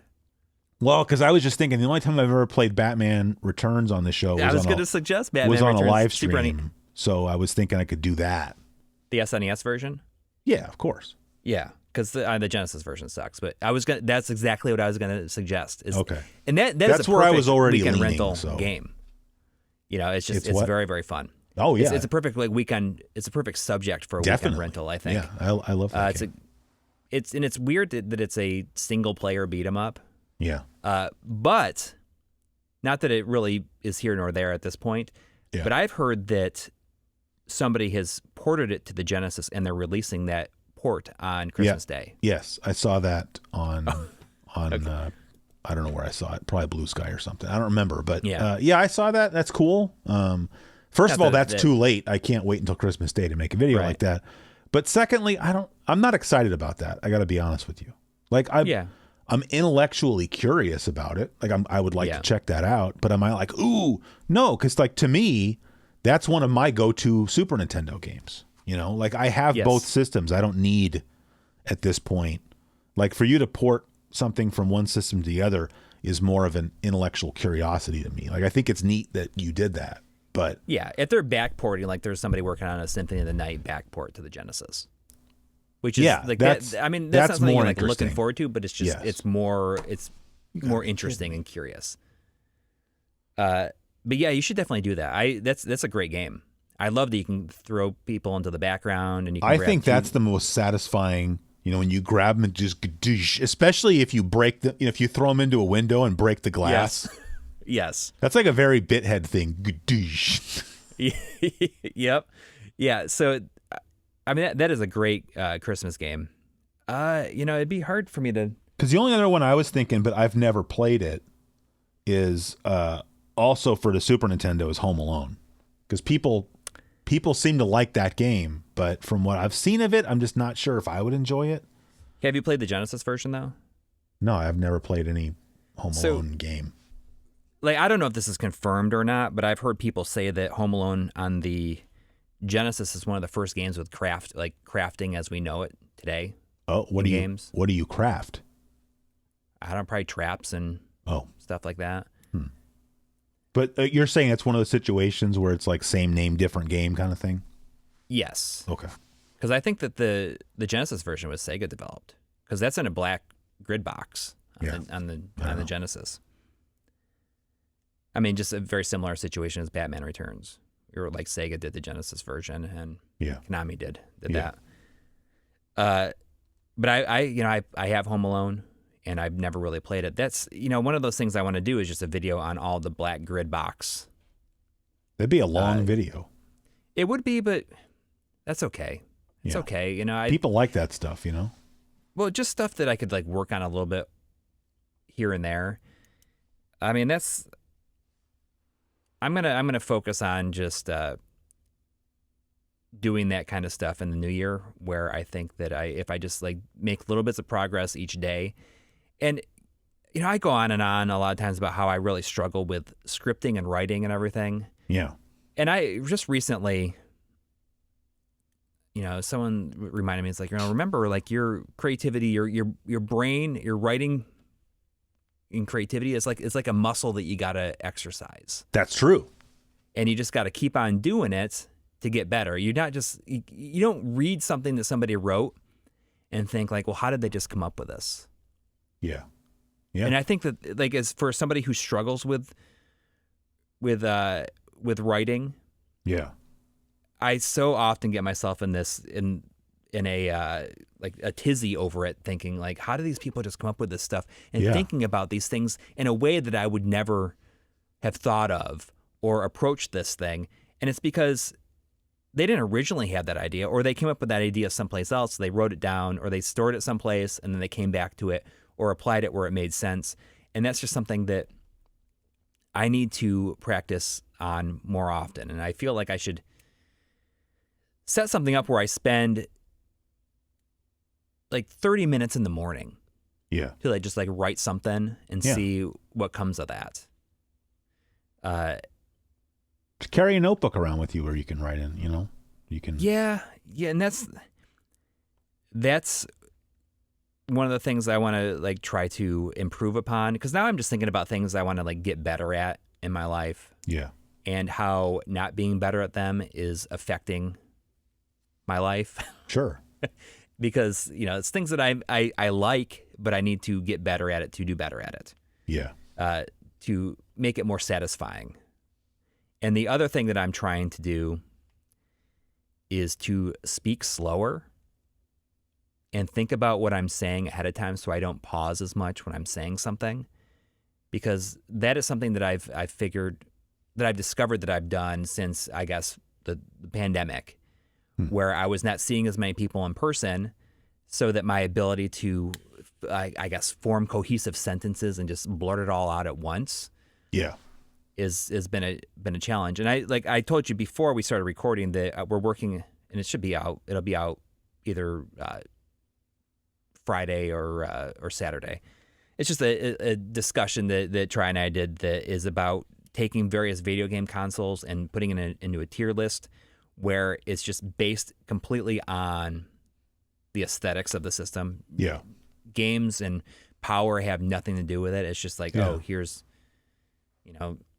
where we'd rank the like the Sega Genesis. Yeah. So like the PS2 and the Sega Genesis would be like S tier, and then like Turbo Duo would be like A tier.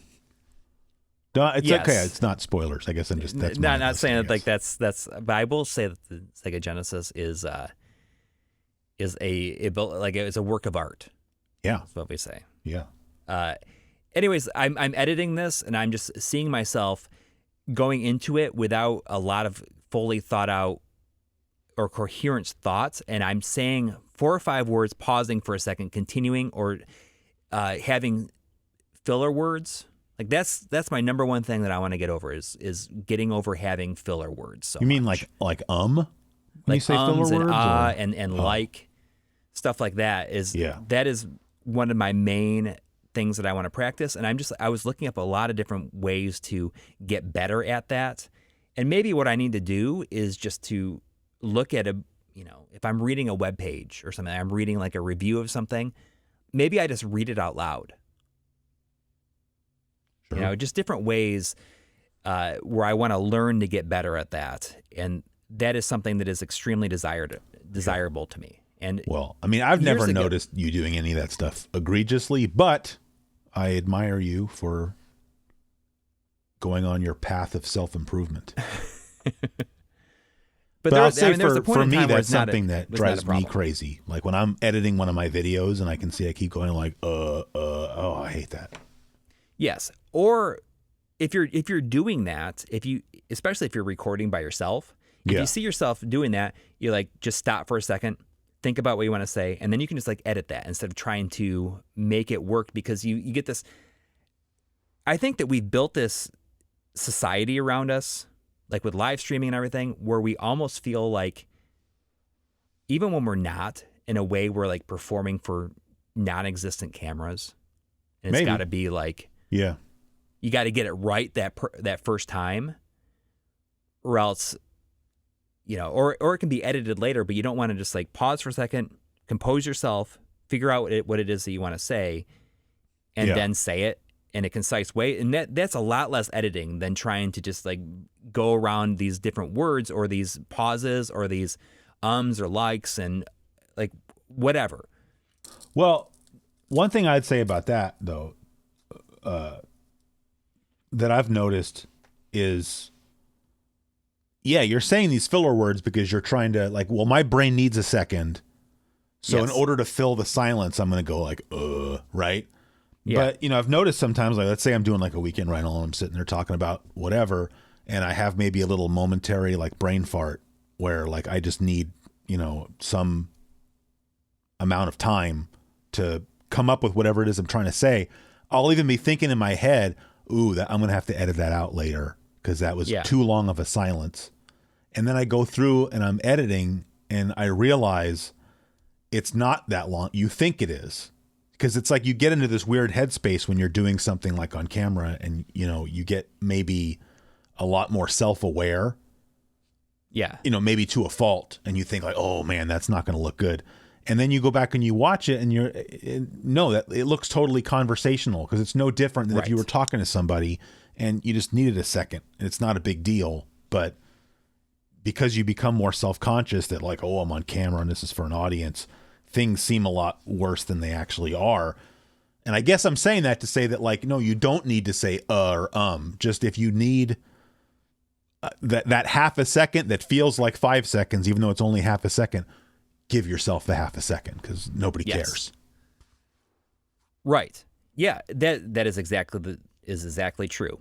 And you can it feels like an eternity to you, but it's not that long, and it looks more natural. Yeah. Just to like roll with that. I think the thing that I get caught up on a lot is I have thoughts on things, and sometimes my brain needs to like, how do I translate this into words?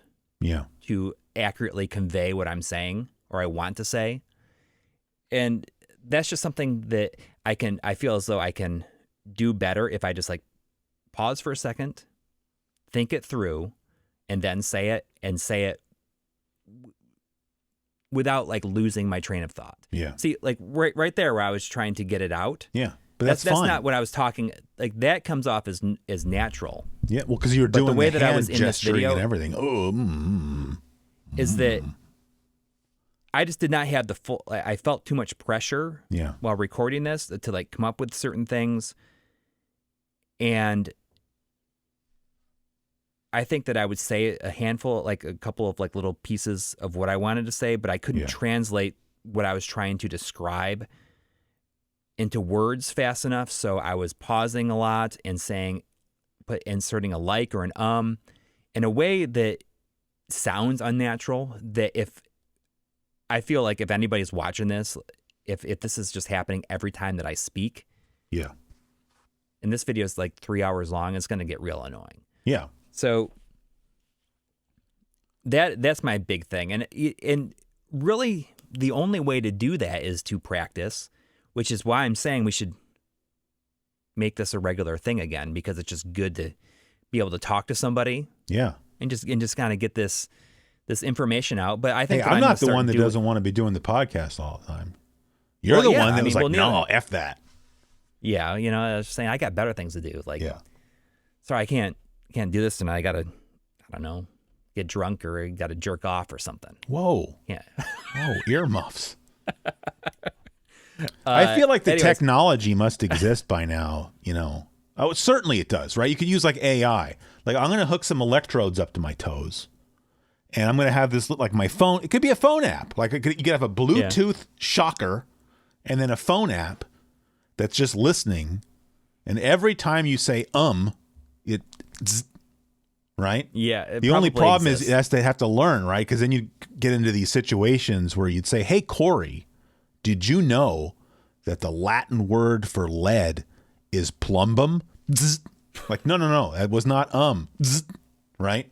Oh, yes, because it's just getting, where you say, I feel numb. Yes. To all hey, is your favorite Pink Floyd song Comfortably Numb? Numb? Yep. No, it's not, by the way.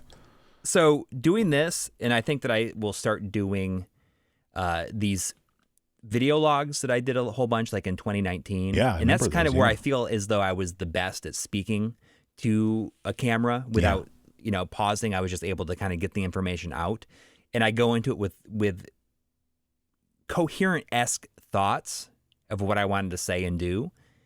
So I'm going to try to do more of those and just, yes, they are coherent. They weren't coherent. They were like coherent adjacent.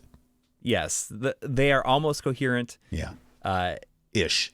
But when I speak them out loud, then they become coherent. Yeah. Right. And I kind of work through it. So I think that I'm going to start doing that more often, because I feel as though I could just set up the camera right here. Yeah. And then talk. See, I like doing that too, because you have like more consistency. If you're like, this is where my camera is. Like, if you're watching me on camera, it's this. Yes. You don't need to go wandering around your basement. Just right there. Yeah. Yeah. Just get rid of the green. The green cable. Like, what is that? I don't know. It's just going into this Mogami. I can have this Mogami. It's just like. But that green one's not Mogami, is it? No. I don't think my cable's not even. Is it Mogami? I have like a 25 or 50 foot Mogami XLR. You like cable. really splurged on it, right? Because I don't. Now I couldn't even tell you why I bought that. Oh no, it's Mogami. Never mind, we're good. Yeah, so I have a Mogami here, and then on over here, like on my I've been using this shotgun mic to record my voiceover. Yeah. And it's what's that other? Sorry for the folks at home. Mogami is like the premier brand of like instrument cables, XLR cables.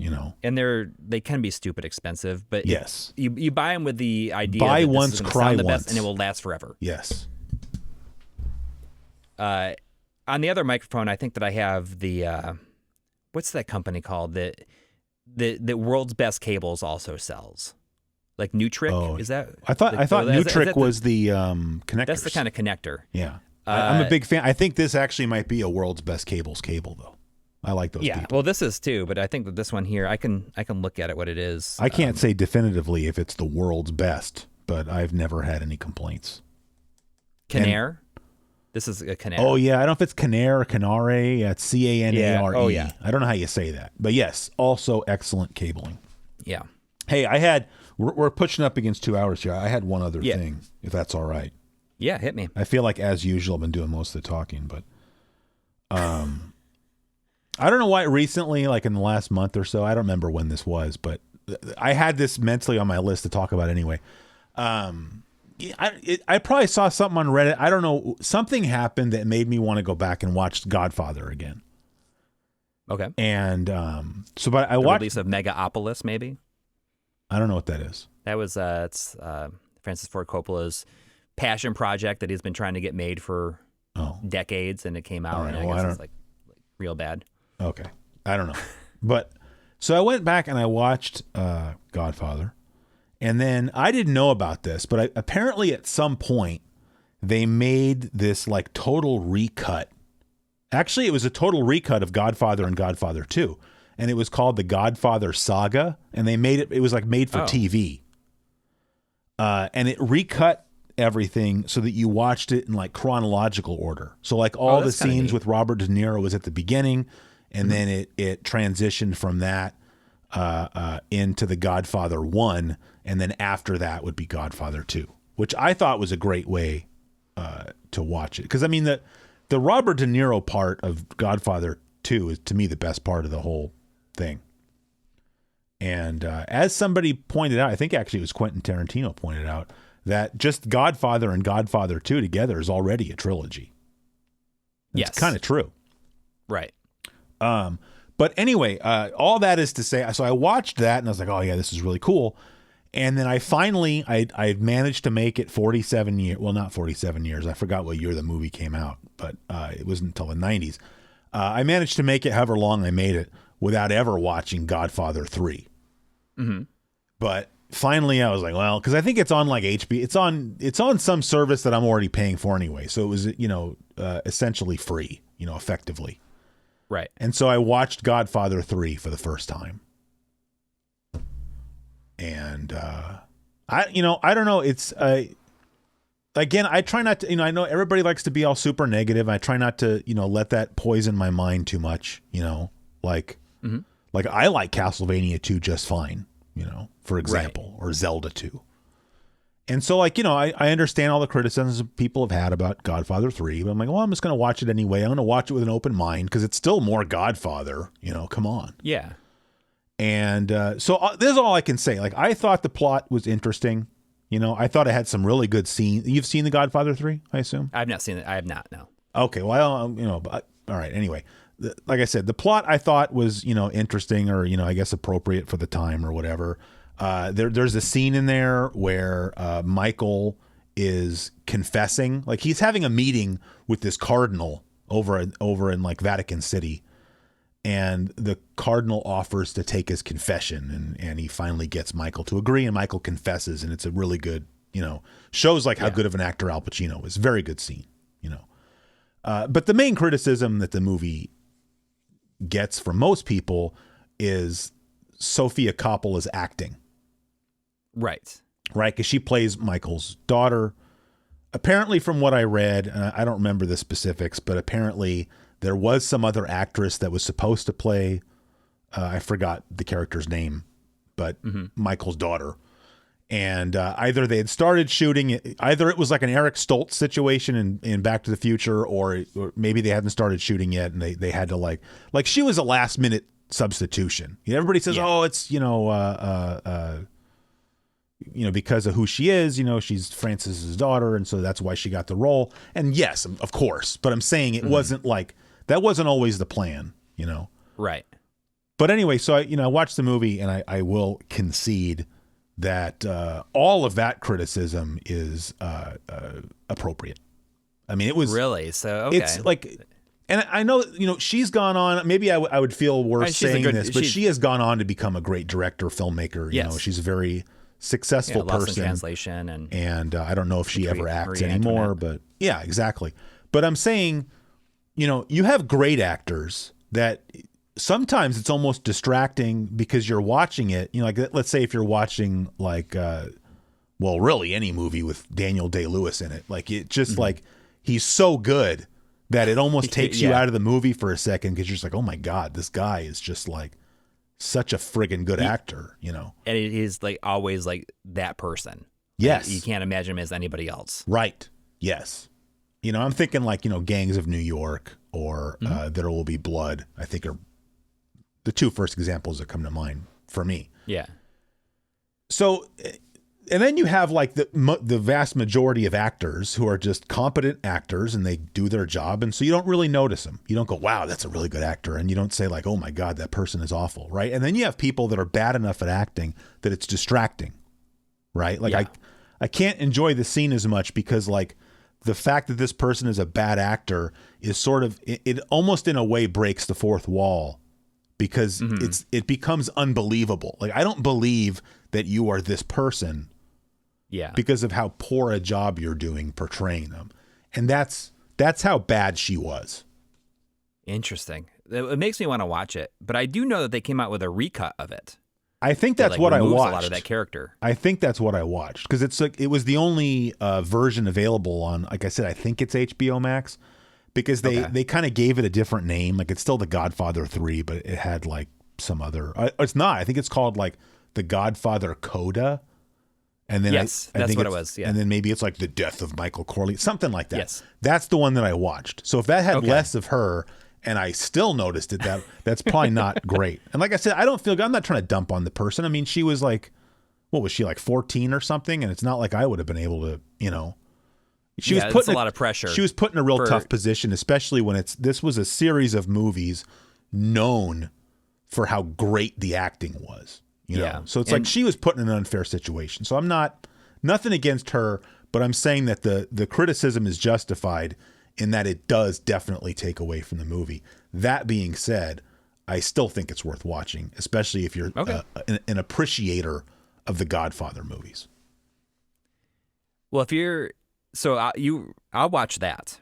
Okay, I will watch it. Thank you. I haven't seen the second one in a very long time either. I've seen the first one more recently. Well, if you haven't seen it in a long time, may I suggest you try to find the chronological cut? Yeah, I know it came out on DVD, but I think it was like an unofficial. I think you can buy it on like Blu-ray, but it's like a bootleg because I don't think it was ever officially released on home media. But when they originally made it, it was for TV back before the HD era.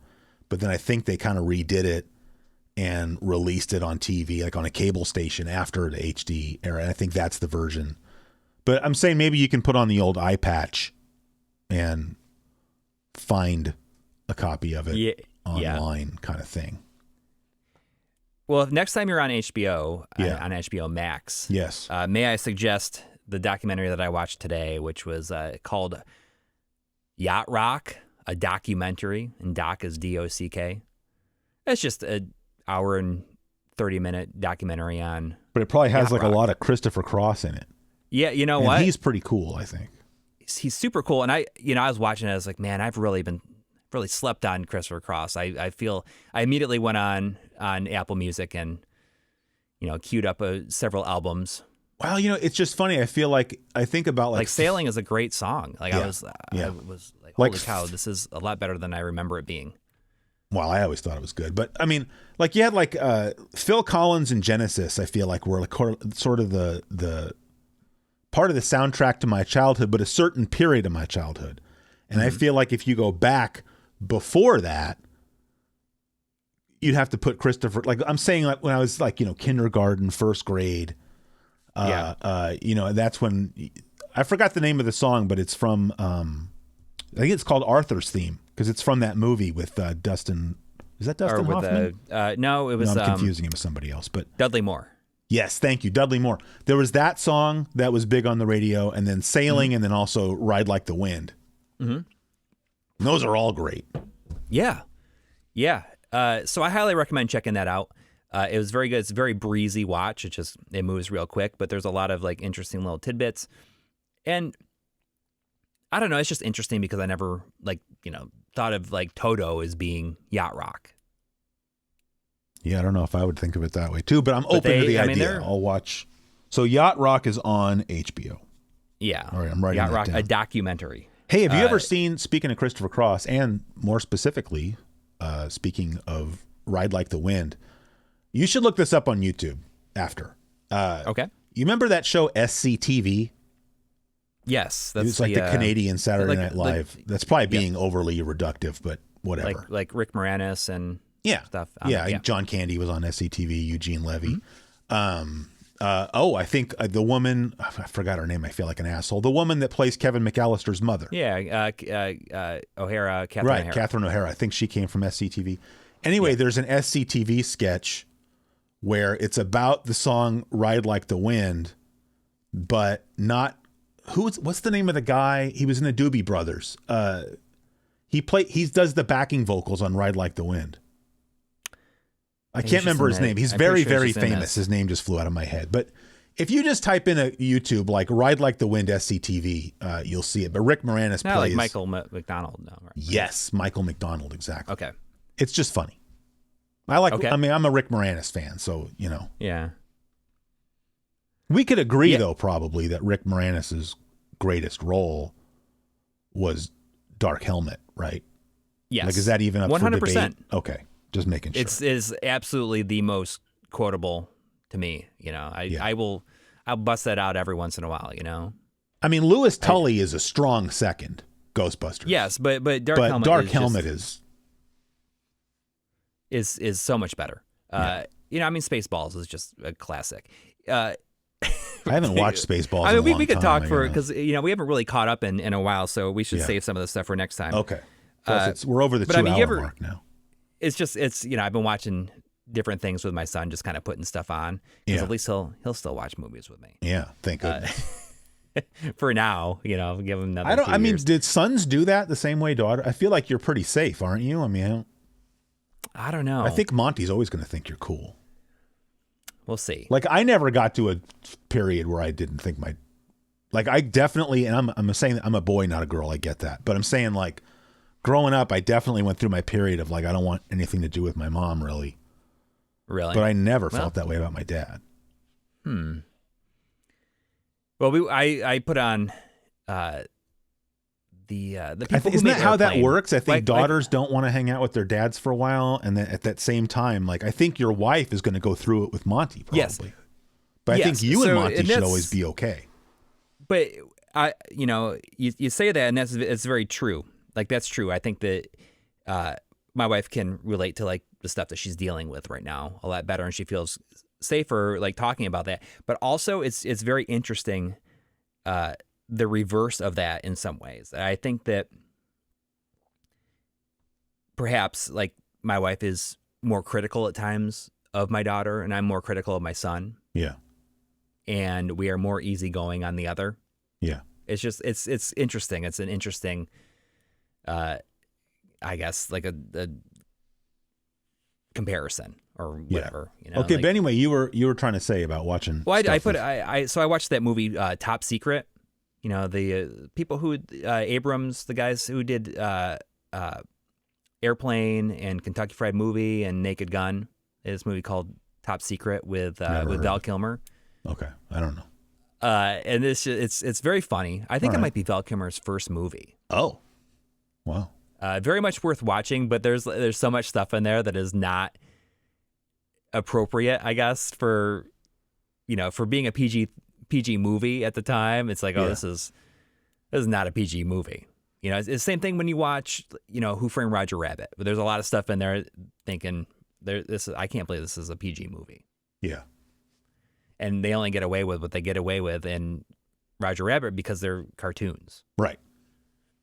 But there's a lot of stuff in Top Secret that is maybe is not aged the best, but also very funny. You're saying that maybe Jessica Rabbit was at times somewhat too not much PG appropriate? Well, maybe. Okay. I mean, maybe in the fact that, you know, like what she like makes certain people of a certain age feel is like, oh, this is not PG. I'm more thinking about like the incessant sexual harassment by the baby. Oh, yes. Who's smoking a cigar. Yeah. Just like stuff like that. That's like, well, you know, this stuff is maybe like a bit skeevy now. That was still a pretty good movie, though. I mean, I saw that in the movie theater. it's totally good. But for real, like it. Have you and Monty watched that one yet, or? No, because I watched it fairly recently, and I was like, I can't believe that this is a PG movie. I feel like I want to wait a little bit longer. Oh, all right. So, I don't know. Now I want to go watch Spaceballs. Yeah, Spaceballs is a great movie. I watched that with my son. He thought that was very funny. And it's funny that the more you watch it, certain parts become very like more and more funny. Yeah, like what? Or things that were not very funny. So I don't know like how this is gonna fly, but I'm just gonna do it anyways because I think it's very funny. Yeah. I got a review unit of that the SVS, like the it's a video switcher from Arthremis. You just buy like the pieces for it. You just buy like a SCART piece or a component piece, and you can like make it as long as you want. Okay. You just get as many inputs as you want. And like I'm working on a video for it for January. And I put all the pieces together and it's like super long. Yeah. So I set up my slider and I did like a very slow pan along it. Yeah. And I was thinking about doing like a 2 or 3 minute pan along it and just like use like the beginning, like the music. Yeah. Like the dunt, dun, dun, dun. I think that sounds awesome. And have it go for like a minute and a half or longer. Yeah. Just at the very beginning of the video. You should definitely do that. I think it'd be very funny to do it. That's something I have to say I enjoy about that. Like I would never pronounce the Super Nintendo's acronym as a word. You know, I don't call it the SNES, but SNES drunk. You know, you got to say that's the name of his show. He's SNES drunk. Yeah, he's very good at trolling his audience. Like I give him that. That's something it sounds like he would do. But I'm saying I'm fully on board with what you're describing. Yeah. All right. Anyway, we should wrap it up. But I feel like this is a ton of fun. Yeah. And I think that we should. Maybe we don't wait 6 months this time. Maybe we don't. Yeah. Yeah. So this is our 6 month special, I guess, our Christmas special. But I think we should say like, hey, we're going to resume this in the new year and just try to do it like weekly or bi-weekly at the very least. Yeah. I think the bi-weekly is attainable. Definitely. I mean, we can come up with 2 hours in 2 weeks. Yes. To do this. So we would say you've been listening to episode 56-ish. Yes. This episode was very 56-esque. We'll say. Very 56 adjacent. Yes. 56 plus or minus. There's just error bars on the 56. Yeah, it could be. It could go either way. Yeah. Hopefully, it's not like 58 or something like that. It's in the 50s someplace. It's over 55. Yeah. Under 60. It's middle-aged. It's the middle-aged episode. Is that still middle-age? Like how long is middle-age? I think that middle-age is considered to be like in your like mid-40s is like when you hit middle-aged. You don't think 40 is middle-aged yet? No. Okay. I think that it's anytime like I think it's after 45. Okay. Is when it happens. So I'm just like barely middle-aged, like by 2 years. That's not bad. Yeah. I don't know. There was some study that recently came out that's saying that like people age like rapidly at certain times. It's like at 45. Yeah. And then like at 65. That. Yeah. Because I this video that I'm working on, I feel like I've looked at some old things, even just like 4 or 5 years ago. I was like, holy cow. Yeah. I feel big the same difference. Way. Yeah. So. All right. Anyways. Anyway, yeah. Bye for now. Bye for now. We'll see you soon.